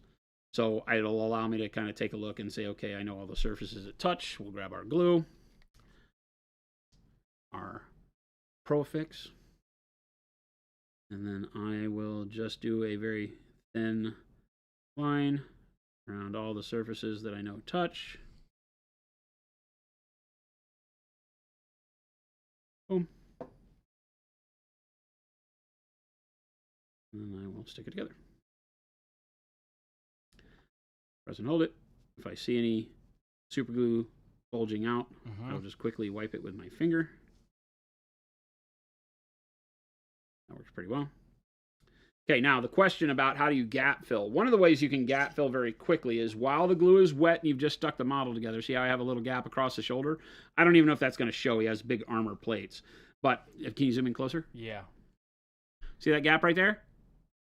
If I have glue in there and I now scrape along, but kind of at an angle. So I'm kind of going at a very shallow angle across there. Notice how these scraped plastic filings from my scraping action have now filled that line. Right? And then we can get up a little higher. And just with a real quick scrape, I filled that. Now, you can either rely on the fact that the glue was already wet in there, but what I normally do is I've filled that with its own plastic, and then I take just a little hint of super glue, put it on there like that, right? And then wipe your finger off, and then just hit your finger across it like that. Boom.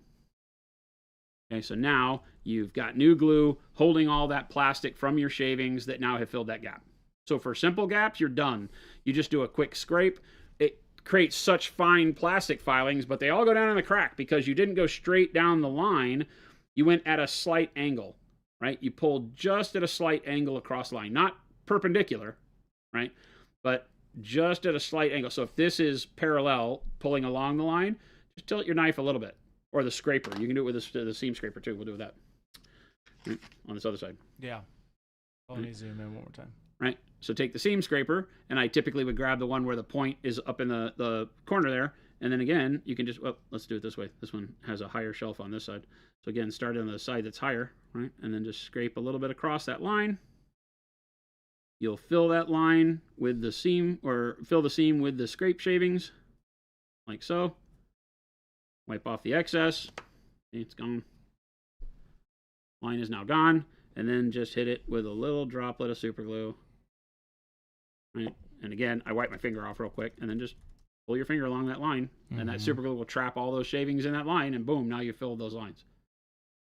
And you can do that across the entire model, right? You don't have to do it inside this arm socket. Who cares? There's going to be an arm in there. But this is probably, well, that's where that piece goes. So I don't even have to worry about that, because that's where that piece we have to scrape goes. Now we put that together, and I think that goes right there, or somewhere around there. So I'm not gonna worry about scraping that seam yet. But I can tell already that like that piece shows up there, that little gap. So I would do the same thing. I would grab my seam scraper,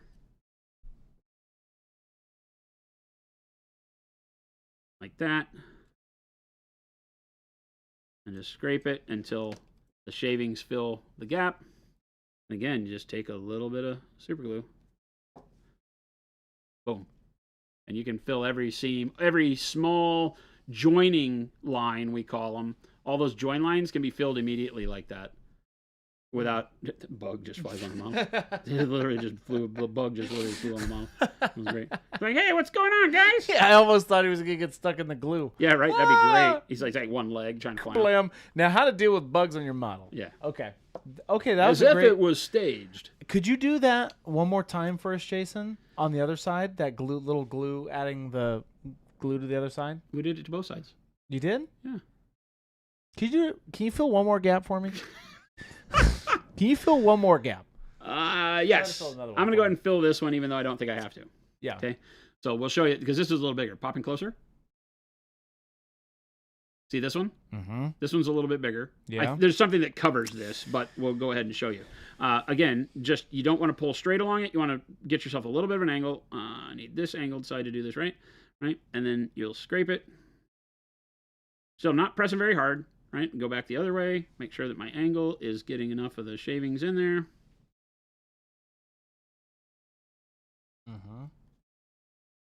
And the reason it's going away is, like you said, you're filling it up with the plastic that's coming from you scraping, right?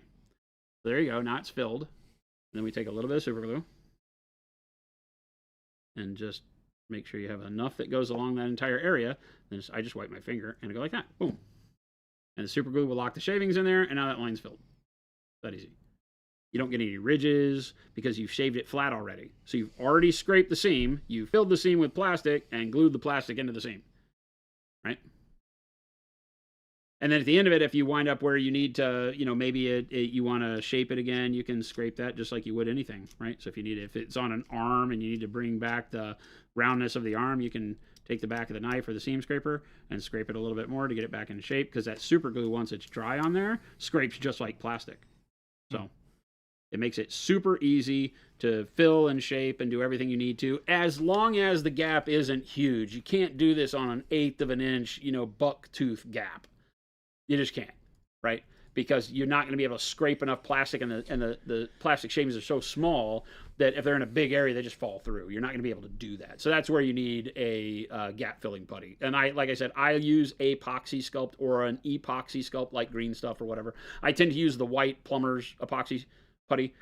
It dries quick, it dries firm, so it's solid enough that you can tool it, you can scrape it. When you use Green Stuff, if you fill a gap with Green Stuff, you can't really scrape it when it's done because it's too soft. It acts like that PVC problem. So if you have to scrape it to smooth it out, it doesn't smooth as easy. It leaves tool marks in it. Whereas super glue and the harder putties work great. So that guy's ready to go. Nice. How do you not have a buildup of glue on that finger? Says Mr. Pink. Well, you do. Eventually, by the end of the day, I've got like my whole finger pad will be covered, and I really like that. I have over decades really grown. Like I tucked it. Jen hates like weird tactile feeling stuff on her fingers, and I'm over here like super glue's rad, because like I walk up to her and I go, here, press on my finger pad, and she'll do it, and it'll dent in and stay because it's all super glue. And then you can push the sides and it'll pop back out because it's like this, like you're wearing like a plastic finger shield. It's hilarious. I love it because then I sit there and I twiddle my finger and eventually it gets a little crack in it and then you can peel it off. I don't know why I love it. I'm weird. I love it. Doesn't bother me at all. There you go. I'm like, woohoo. Yeah, but some people are like, ooh. But I love it. That's hilarious. Wow. All right, so it annoys the hell out of you. Yeah. Well, they make those little silicone finger gloves. I don't remember what they're for. But you can get those little silicone finger gloves and you can use those. Isn't it? Isn't it for some kind of sewing or grabbing? No, needle will go right through those damn things. But yes, something like that. I thought it was like for gripping thread or something like that. Maybe. I don't know. All right, so again, dry fit these parts. Looks good. I am looking at the instructions, by the way. I'm not just putting random parts on here. Please don't do that. Please look at the instructions and say, is this the right time to put the leg on? He's just going for it. Too many times I have gone and said, I want to put this part on. And then you do, and you're like, oh, that should have been 6 other parts. Look at that guy. He really wants to get in here. Look at that guy. What is that? It's another one of those fruit fly things. You can use Instaset, if you need to. I typically don't, but there are some parts that for whatever reason, when you put them on there, the glue doesn't dry instantly, so I hit it with Instaset and then let it cure that way, whatever. And then somebody was asking about uncuring super glue. There's a brand out there. It's called Uncure. Uncure, yeah. Yeah, actually, it's called Uncure. Actually, yeah. So I've never had to use it. I've done it for bases, like to get old models off of bases if they didn't plastic weld them on. But okay, I want you to look at something here. Oh, let me get in there.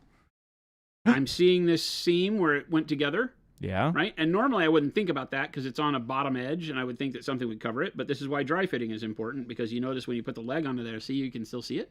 Mm-hmm. Right? Yeah. So that's something we probably want to fill. I'm going to go over and I'm going to take the back of the knife and I'm going to scrape across that seam just like we just did. Yep. Right? Make sure I get that edge too so it's nice and sharp there.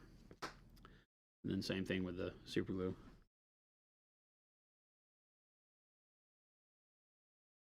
You don't need much. Probably need more than that though.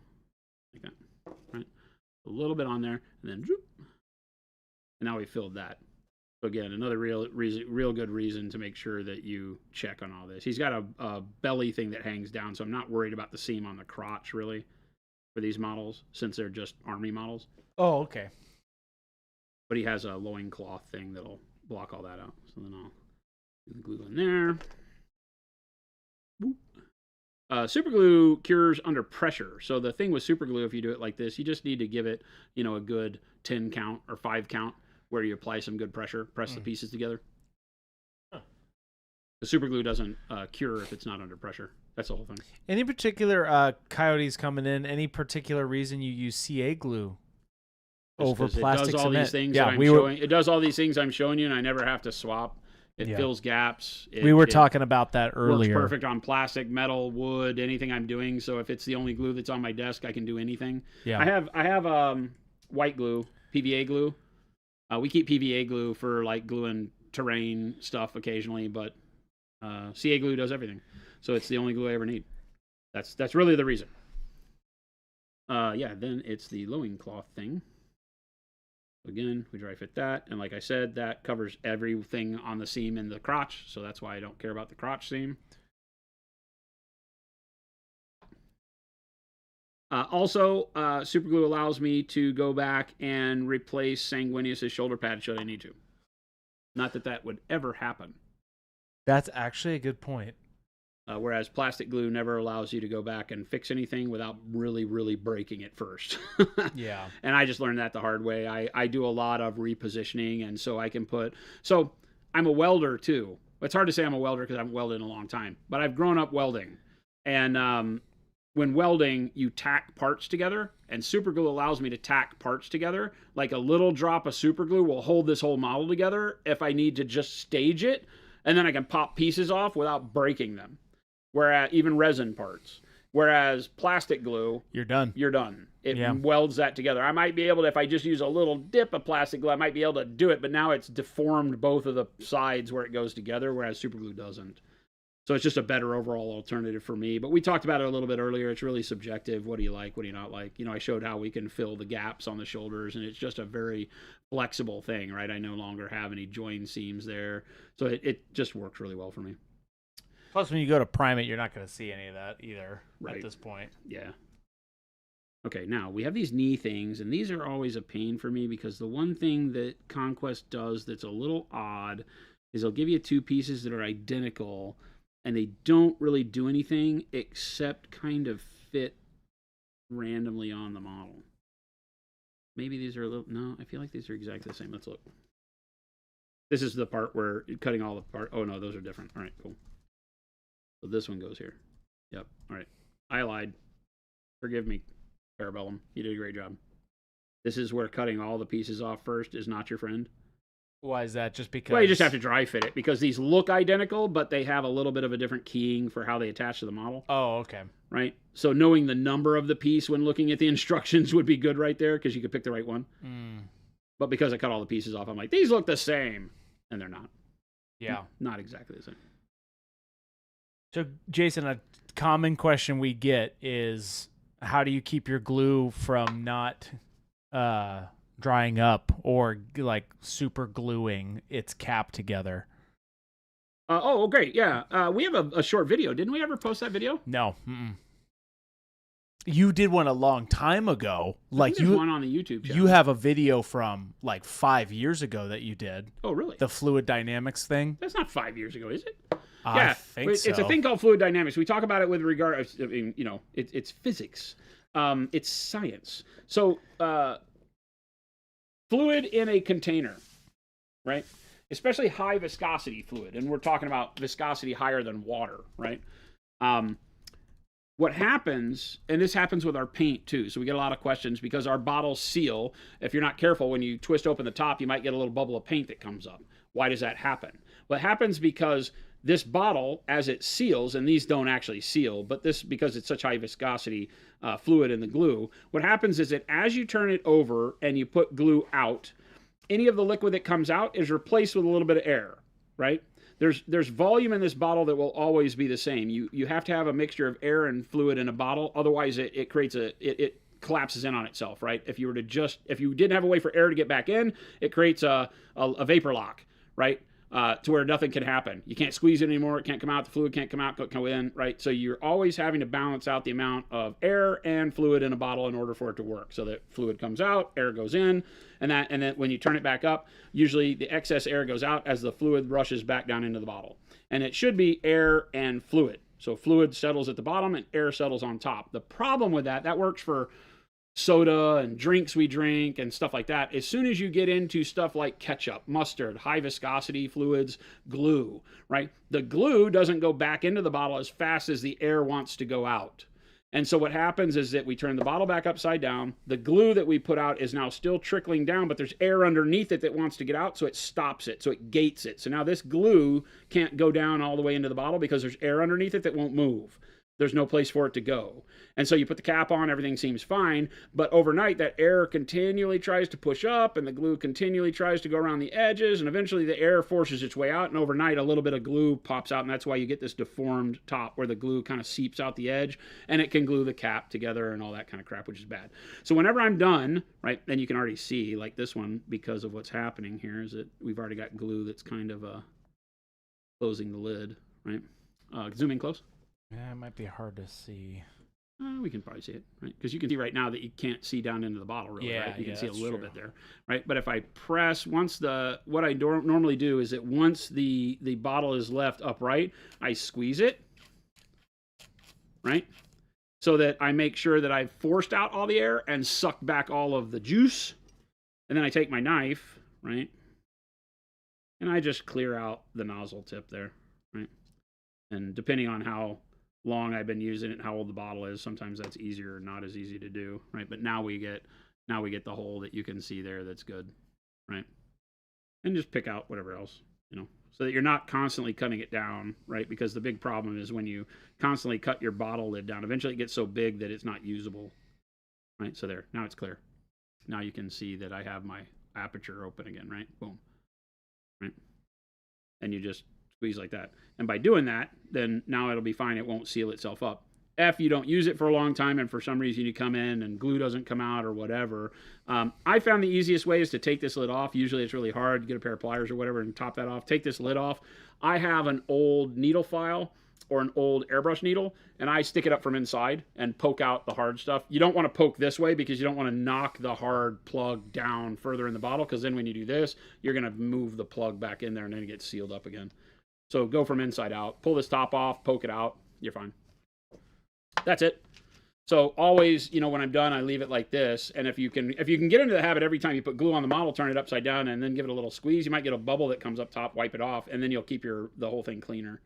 It'll build up glue like this around the edges where you got to kind of pick it off, But it works fine. There you go. There you go. That's what happens. That's it. All right. So now it's that piece. While we still have time, it's that piece I didn't clean. Okay. One. So now we're at the point in the instruction where it says put this on, and it goes over this area here. And sure enough, right? It does it? Is it like this, or no? It's like this.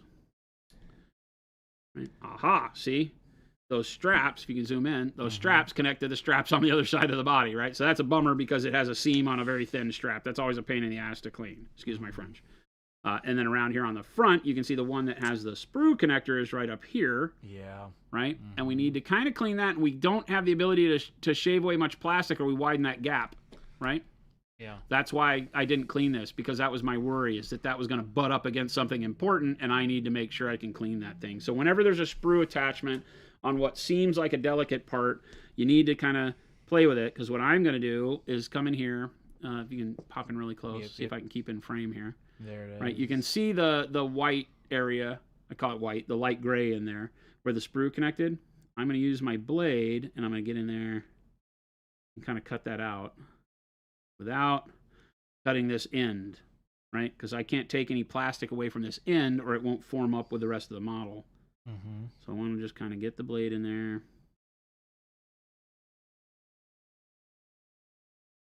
Make sure I get that out of there, where that excess plastic from the sprue was, because it also makes it look weird and doesn't make sense. Yeah. And just get that as close as I can, right? To being cleared out like so. And that's pretty good. It's still white because the plastic, was connected to it, but it doesn't have a dimension to it, really. I think that's pretty good. What models were these again, Jason? These are called, what are these called? They're from Wadroon. These are called the Chosen of War. Chosen of War. They're really cool. All right. They're really very cool. And then we're good with that guy, right? Because I cleaned everything else, I think. Nope, I didn't. I left the whole thing alone. Here's another one that's sprue connection point, which is kind of down here, where again it has the little loops of leather that are holding the strap together. Yep. So I can't just scrape right across that, or I'll get rid of a loop because it's connected right on that detail. Again, it's like the hose on a thunder hammer, or the weapon on the hose that connects the las gun to the backpack. Right, those are usually ribbed hoses, and they always have mold lines right through them, which is a pain in the butt. Okay, then we'll dry fit it again, make sure everything's still good. It is, and then we glue it. Easy peasy.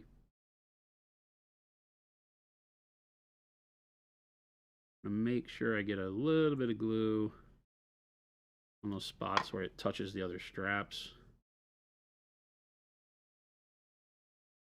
Nice. Let's see if we can get, yeah. So that made it fit together nice. I still don't like connection points like this where you have that line on a strap, because that's hard to take care of, right?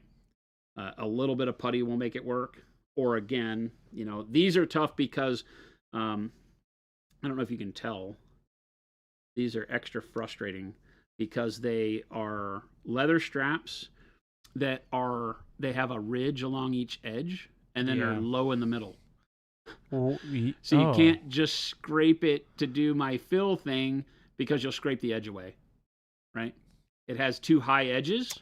See that? Yeah. High edge, I can't dip, zoom in high anymore, edge, but high edge, I see dip, it. High edge, right? So the trough in the middle of these, which is neat, but unfortunately it means that I don't have a really good way to close that in. Yeah. So what I will do is put a little bit of super glue on them, like so and like so, right? And then I'll rub my finger along that. Yeah. So that I get, hopefully my finger makes the super glue adhere to the shape of the thing, and then I'll hit it with quickset in there. And just hope that the super glue doesn't shrink so much that the quickset, leaves that line. But this is just one of those hope and pray things. It's not really like, if you were going to do this for display, you would get clay. I would get a little bit of clay on both of these, right? And I would shape that. Yeah. And it would be fine. But again, I just put a drop of super glue, hit it with my finger real quick, because my finger makes it fit inside that trough and assume the shape of the leather there. I don't need that much of that stuff. And then we just kind of hit it like so. Because this will cure the super glue quick enough to make it semi-solid. Yeah. And it won't you won't fill it in visually, but you can you kind of, then you prime it, you see if it worked. Shoulder plates. Oh no. Yeah, the shoulder plates go on before the arm? That doesn't make any sense. Wait a second. The shoulder plate goes on before? It says the shoulder plate goes on before the arm. I'm not lying. That's interesting. Shoulder plate goes on before the arms. Oh, huh. Interesting. That old cat. Hey, Philip, my favorite part of model building is the glue-covered finger I have that protects me from cutting myself. I guess I understand why they don't want you to put the arm on in a way that would make the shoulder pad not fit, because it's just a ball socket. So you can move this around. Okay. So that kind of makes sense now. But again, dry fit. Dry fitting is king. It really is king. It allows you so much flexibility and understanding why you're doing what you're doing. And I have to be honest, there are kits that when you put them together, the instructions are wrong. Like if you would have put a thing together in the way the instructions told you to, you'd be screwed. Yeah. That happens. That's just manufacturer accident. That's just a manual accident, right? Mm-hmm. That's just whoever wrote the instruction manual. Yeah. Just had it out of order. Maybe that was the order they hoped it would go in, but when they engineered the pieces on the sprue, it couldn't do that. Yeah. Interesting. Right? The Yoroni, this guy, actually, this model right here. If you and I would like to sit down with the Parabellum guys, right, and have them put this model together using the instructions, because it wouldn't do it for me. Dude, Jen heard me say some fresh words she had never heard me say putting this guy together, until I said, screw this, and I put the instructions aside, thought about it for a minute, and then we went together in the first try the way I did it. Yeah, interesting. Right? This model, because if you look at it, if you can see the 3 ropes up inside the body, Yeah. Those are all individual pieces. Yikes. And it had you each of these pieces around here. That's 1 piece, 2 piece, 3 piece, 4 piece. Oh. The waist is in 2 pieces. Oh. And these ropes are 1, 2, 3 pieces. Well, it came out good. So whatever you did it. Yeah, because the connection points are literally 1.5 millimeters connection points across that whole thing. There's nothing of large surface area that went together there. Jesse, so I was just yelling and screaming. Jesse, who says that's why AMG doesn't print instructions anymore. So they can't get them wrong? Yeah, but then I appreciate that they do that, but then I'm like, well, what about people who can't have access to that? I see why, though. Obviously, normally people have the phone or whatever, but sometimes I like the paper just because it's a lot easier. But okay, so that one to whom's their own, to Homs their lee. That's not to Coomsley Klops. I don't know, man. To Whomsley Klops. There you go. What the? What have you become? Philip, are you building right now? How many ways can you butcher the saying? I will till the day I die. We'll figure it out. We'll figure it out. I gotta start writing. Or is that a new one? I gotta start writing them all down. You want to build models with me? I think Philip. There he is. Fruit fly guy. Philip's building models right now, probably. Philip, I know you're out there. To ha's their he's. To tombs their twos. Venom has a fist in 2 pieces where just the knuckles are 1 piece, and you hate it. that's like the old what? 2 pieces where the knuckles are 1 piece. Oh. Yeah, that's like the old what's the game that I'm trying to think of? The freaking game. Oh, wait a minute. I didn't realize I cleaned 3 arms. Why'd you clean 3 arms, Jason? I don't know. Wait a second. Are they... Oh. I guess maybe there's another weapon choice. Oh, I did. I cleaned... Can you decide if you want? Oh, I cleaned 4 arms. Why does he have 4 arms? Oh, because he can be a commander. Oh, okay. Like with dual weapons. I wasn't even paying attention because we're sitting here talking about it and what really happens. How are you going to build this guy? I'm going to build him as the commander. Right? Okay, which is I want him dual? with this thing. It doesn't say that, though. Oh, it does. It says that you have 2 choices of arms and I'm not paying any attention. So you can either be a weapon in the left or weapon in the right. But all good fighters have their weapon in the right hand, of course. Even the left-handed people. Get out of here, Fly. I just killed your buddy. And now you're pissed off at me? Like I literally just smashed that other guy. You were flirting with death, buddy. All right, so this is nice. I like ball and socket because it allows you to have some freedom on how you position things. Do you ever magnetize Ask Double T? No. Weapons? I'm not a what you see is what you get kind of guy. I don't care. I build for cool factor. Yeah. And so for me, it's always going to be about which of the weapons looks better.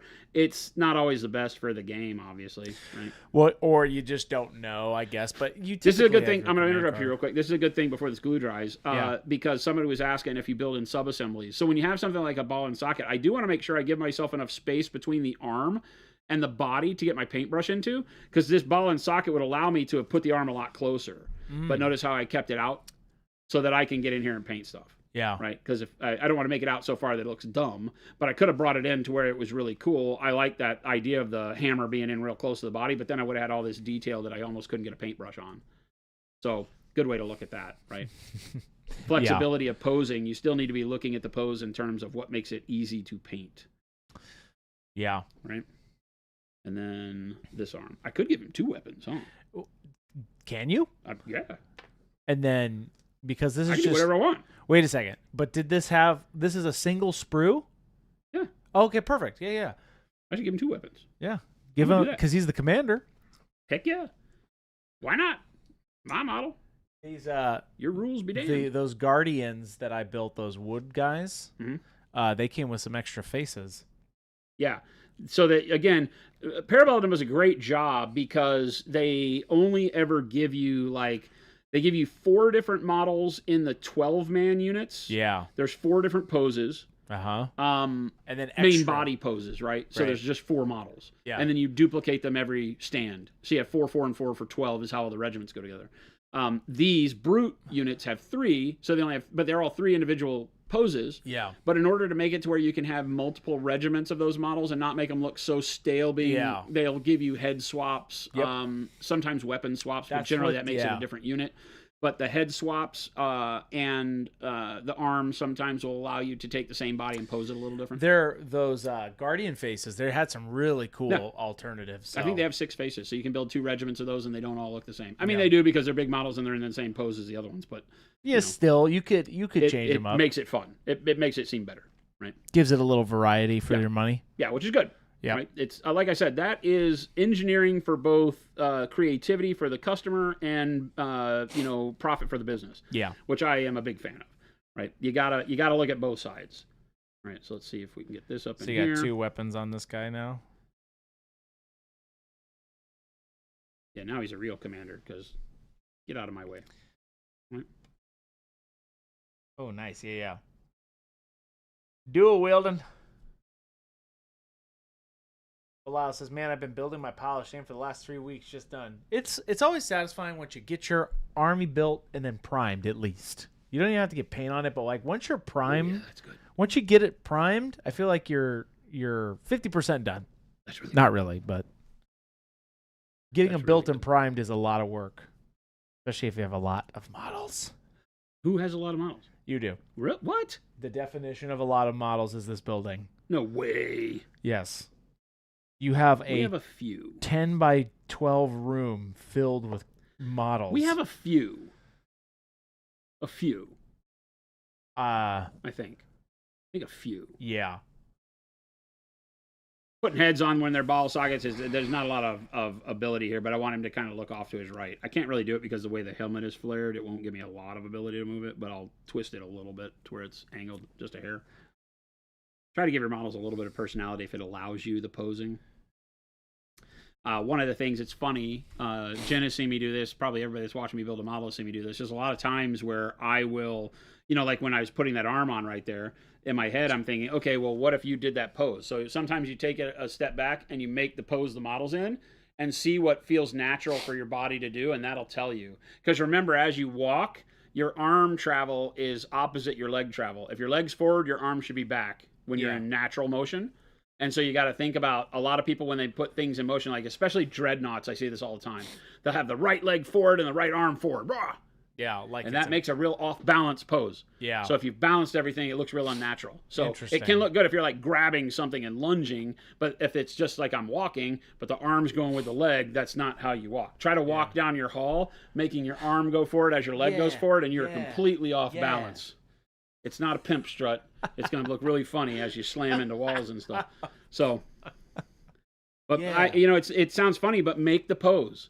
Make the pose you want to be. Like if you say, I want to go, do it, and have your significant other laugh and take photos of you, because that's the best. Yeah, that's the best. Now you have all these photos of poses you put your models in. That would be a great book to write. That's awesome.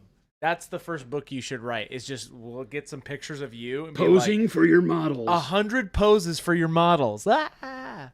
We could totally figure that out. With Chris, everything's possible. That's right. He knows a guy. I do know a guy. Tiger Woods how to play golf. So. I did not do that, for the record. It's not me. I did not do this. Forgot to put his butt cloth on. I did too. Wait a minute. And I cleaned all this stuff. I forgot because I don't know which is what. But he has like 2 head crown thingamajiggers. Which one's which? Do they matter? No. Use one. I like. They're cool. I like. Which one do I like? Which one do we use, chat? The right one. The one that's like a crossbow. Yeah. They're both kind of crossbow shaped.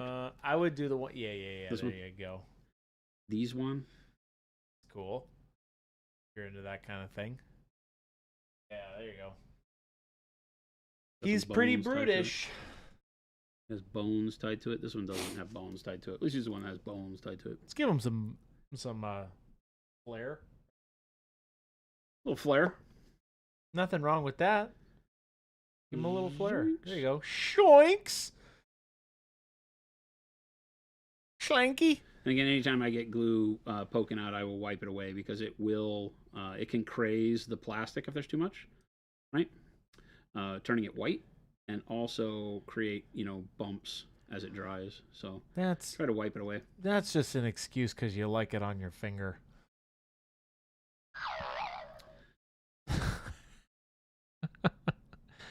He just likes to put it on there. I do like super glue on my finger.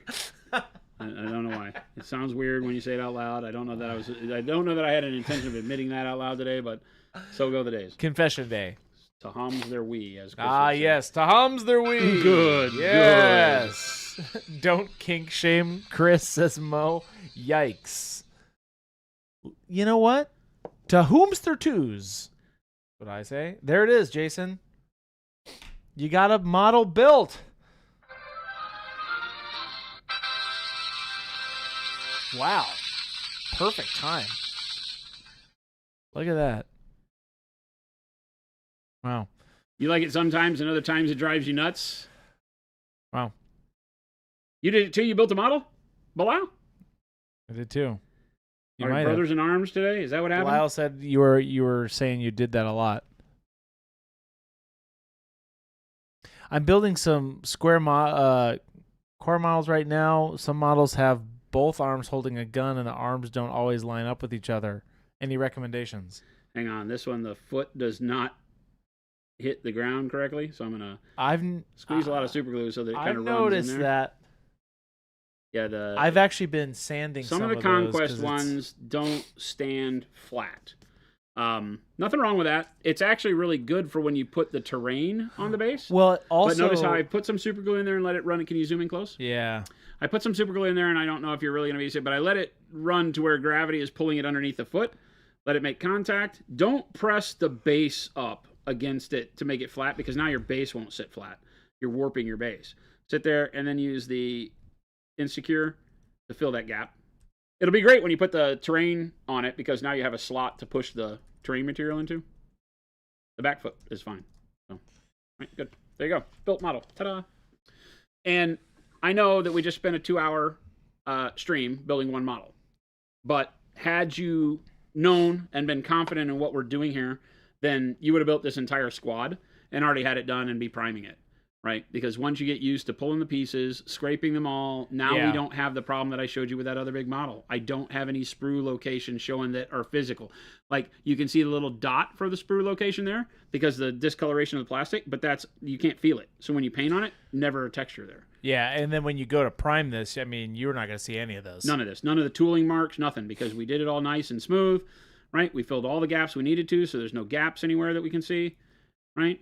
The stuff that we didn't need to, we didn't waste time on. So the stuff that was like the gap that's in his crotch up in there, didn't waste time on it, because who cares? It's a unit, and when you're looking at him in normal cases, you're not going to see any of that. But no mold lines on any of the arms. Everything's going to look smooth. And now, no matter how you paint it, whether, like I said, whether you use one-step paints, contrast paints, you do that speed paint kind of method, you slap chop, you spend hours and hours of detailing, you can paint it any way you want, and the model's never going to work against you now. That's the key. Build the model so the model is never a player in how good your paint looks, right?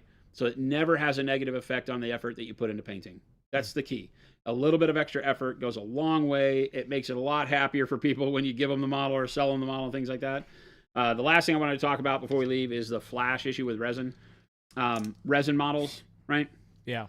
You'll get a lot of them this time where you have flash. It's just the extra thin plastic that is around the edge, and you want to just take the bladed edge of your knife, and you should just be able to lightly scrape along those edges. You don't have to do a whole lot. You're just cutting it off, and it should fall away. It's real annoying because it's lightweight and it can gain a static charge. Yeah. So that as you're doing this, it sticks to your fingers. It doesn't want to go off. It doesn't want to get off the knife. It can be a real pain in the butt because it's so lightweight, right? But you just need to make sure you get it all off of there, because it can be one of the most frustrating things to look like you got all the flash off and then prime the model. And when you go to paint, you now have this little skin flip that comes up while you're painting. And when you take it off, you don't have primer beneath it. So it goes to bare plastic underneath it because you didn't get all the flash off. So just make sure when you see flash, expect flash on everything and check everywhere. It will be in the exact same location a mold line would have been. Yeah. Right? And so you just need to go through and clean it. And it'll be a pain because, you look at these things. Like this one. Look at that. That has a hole that's in the piece that you got to get the flash out of, right? It's like that whole thing. So my knife can't even really maneuver in there. So I might have to get like a toothpick and push it out so that I make sure I get all of that out of there so that hole looks clean, right? Of course, my knife I've also busted the tip off of, so That's true. you know. But again, just slice that off of the edges. Make sure you're careful, because a lot of times it's smaller fiddly bits that get the flash like this, and you want to make sure you don't break anything. Just clean it. Work from inside out. Clean it off. You know, make sure you're getting it out of in between these doohickeys on the top. And just make it clean, because it will come back to haunt you when you paint if you're not careful and get rid of it all. Right? Just keep cleaning it around like that. Easy peasy. To me, that's one of the most frustrating things, because it tends to take me the longest amount of time for something that feels like it's super easy, but because there's so much of it and it's usually on very detailed pieces, it's hard to do. It's kind of annoying. Always keep your hole clean, Wad. Yes. So, thank you, Jason, for that. That was a good. Demo. I know we didn't get to most of the painting question stuff, but like I said today, we wanted to really show you guys. These dudes are rad. What's up? Yeah, they're cool. This guy's cool. Rad. That resin one's super. That hammer, I like that hammer. Yeah, well, these guys are cool too, and it's I'm building these. I didn't want Wadrone as an army, but the First Blood army I can build is rad. It's just these big hulking guys, and then the Scions of Death, the girls. Yeah, that are really rad. They're like dancing. I don't know what they feel like. They should be almost like Eldar striking scorpions or something, except they're orcs. They're dancing with cloth wrapped all around them and stuff. Yeah. They're really cool. So, and then one big Tyrannosaurus Rex. So. Oh yes, because you got to build your Tyrannosaurus. One dinosaur. How many points is that dinosaur? 260. That one is. I think 260 or 265. And First Blood is 1,000 points. 1,000 points. Interesting. Yeah, it's a little over a quarter of my army. Interesting. But you're buying things in groups of 4. And I don't even care. I just want to build cool looking armies. This will make it really fun, because I only have to paint like 9 models. Yeah. And then you have an army. That's true. In my head, that makes it much better. Well, I've always liked I've always loved Age of Sigmar at 1,000 points. It's so fun. It is not optimized for it, so a game that can do it where it's half. No, because model, in Age of Sigmar you're balanced around 2,000, so you have things and characters that you could bring that wind up breaking the game at 1,000 points. Yeah. If you allow leaders, is the usual problem. Well, and they say that a certain model can't be a certain percentage over it, but you can't balance it very properly that way, which is a bummer. Again, just doing what I told you to do, cleaning out the glue tube there. I will just squeeze and release, squeeze and release. And Stan, yes, First Blood they actually just updated that. So I looked at it yesterday. New edition's out.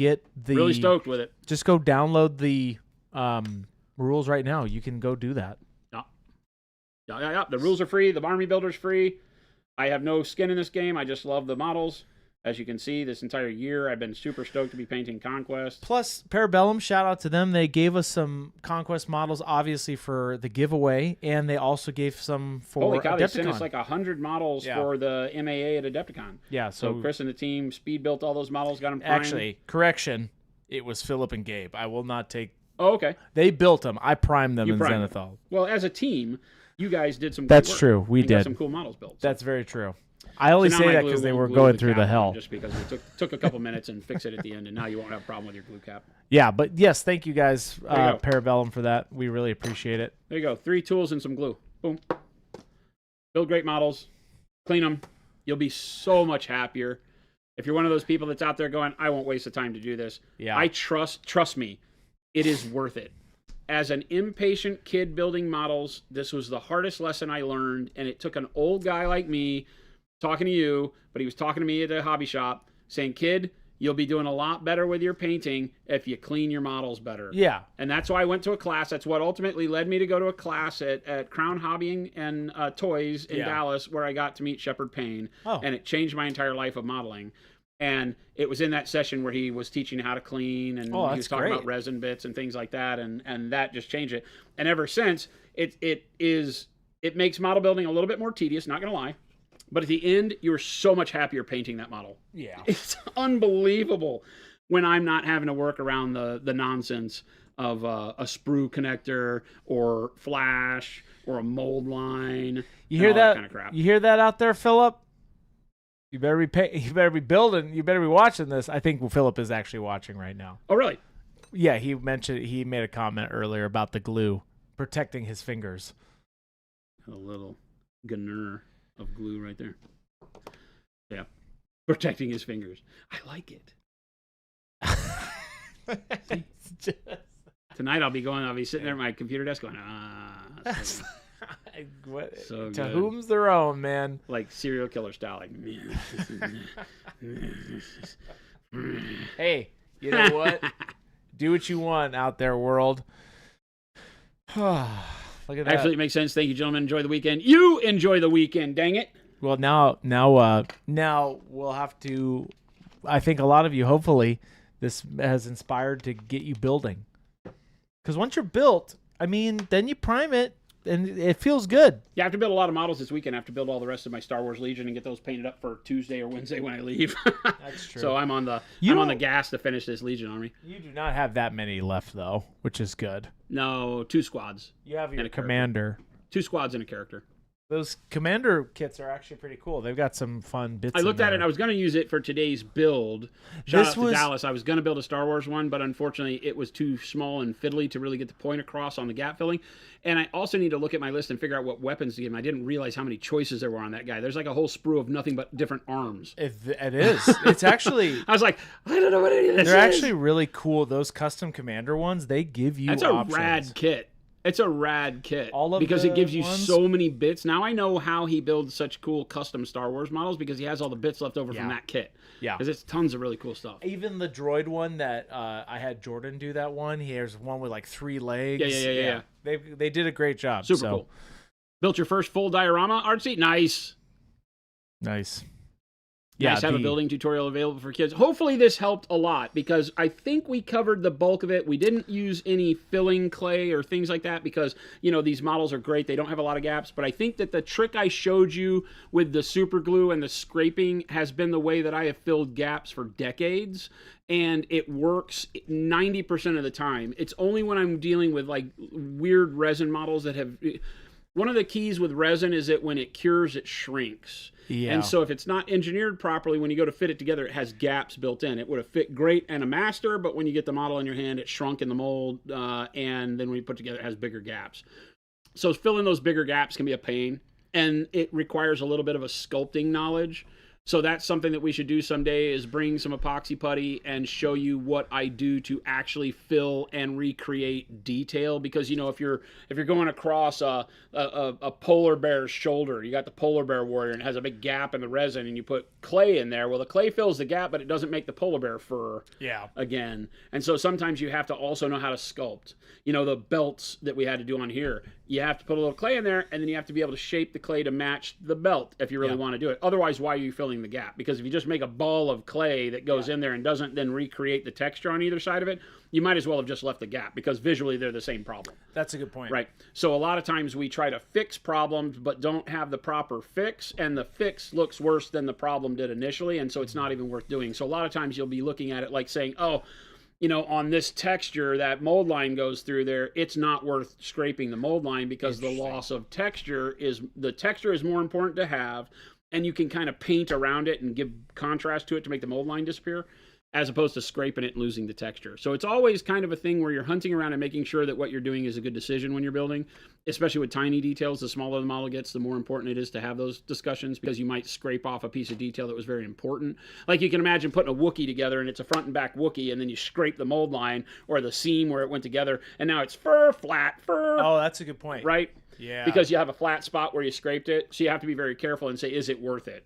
Sometimes it's not, and having the detail in the fur is easier, and you can hide the what was the problem with the model through high contrast painting and things like that. So, but for stuff like this, like I said, the Parabellum hard plastics are fantastic, second only to like GW in terms of how they engineer their models and how well they go together. So being able to build it and get it to look good at the end is pretty simple. You know, I could have built the entire squad in the same amount of time that I built this one model had I been just focused and listening to. No, and like I said, chat. The purpose of today, I'm also going to cut this up and make it a shorter video so that you can go back to it. So we will definitely make this one into a full tutorial. Cool. And then we'll speed through all the cleaning because that was the whole point of that. Ogre, that's awesome. Awesome. You were going to order the paint sets early March, but a lot had to be done before that. Yeah. Awesome, everybody. Thanks so much for joining us. Have a wonderful weekend. This is Friday. Remember, if you're new around here, hit the follow, the sub button, whatever you got in front of you there. We do this Monday through Friday, 2 p.m. to 4 p.m. Monument Standard Time here in Phoenix, Arizona. from lovely Monument HQ. So we'd love to see you back. Great stuff happening. We don't normally build. I normally paint. So. Right. No, this was great. I think this was definitely. I learned something. Good. So. Good. Yeah, I love these because they're kind of the fundamentals that a lot of times we don't spend a lot of time on that can make such a big difference with very, very simple action. It's not like, here, let me show you how to paint non-metallic metal, which is great, but it takes a lot more learning, a lot more time investment, a lot more practice and practice and practice. I just showed you stuff you could be doing tomorrow to make your models 100% better. Yeah. And just watch this video, do those things. You'll be in much better shape with the way your models look. And then every paint you apply to it looks better. Yep. So that's really good. So I'm glad we got some time to do that today. But make sure you hit the follow button or whatever. Make sure you join us Monday through Friday when you get some time. We'd love to see you back. Join the links. Yeah, and we'll also, just to be aware, Jason is going to be here Monday and Tuesday. Oh, it's a short week. Short week. So just Monday and Tuesday we'll be streaming. I think the giveaway's on Monday.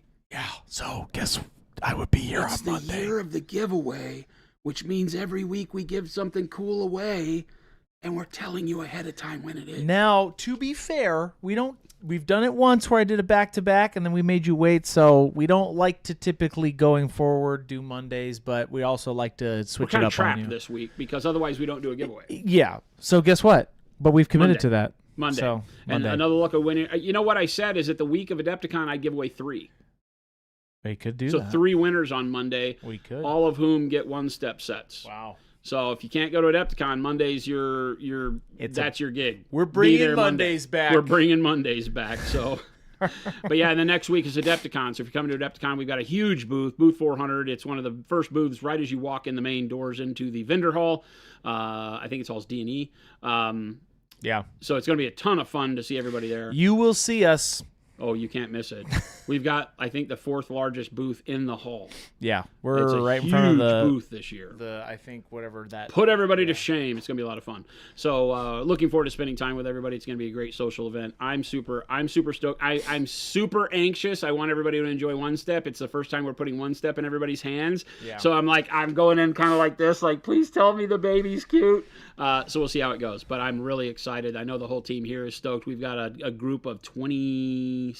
Just about 24, technically. 24 amazing artists joining us in the booth for demos and live help and helping to judge the event, which the event is going to be slapstick hilarity. We're picking some really fun categories for winners and stuff. I think everybody's going to have a blast with that. So bring your models, have some fun. We look forward to seeing you next week, but we will be streaming Monday and Tuesday. Monday with me and Chris, and then Tuesday with me and Jen.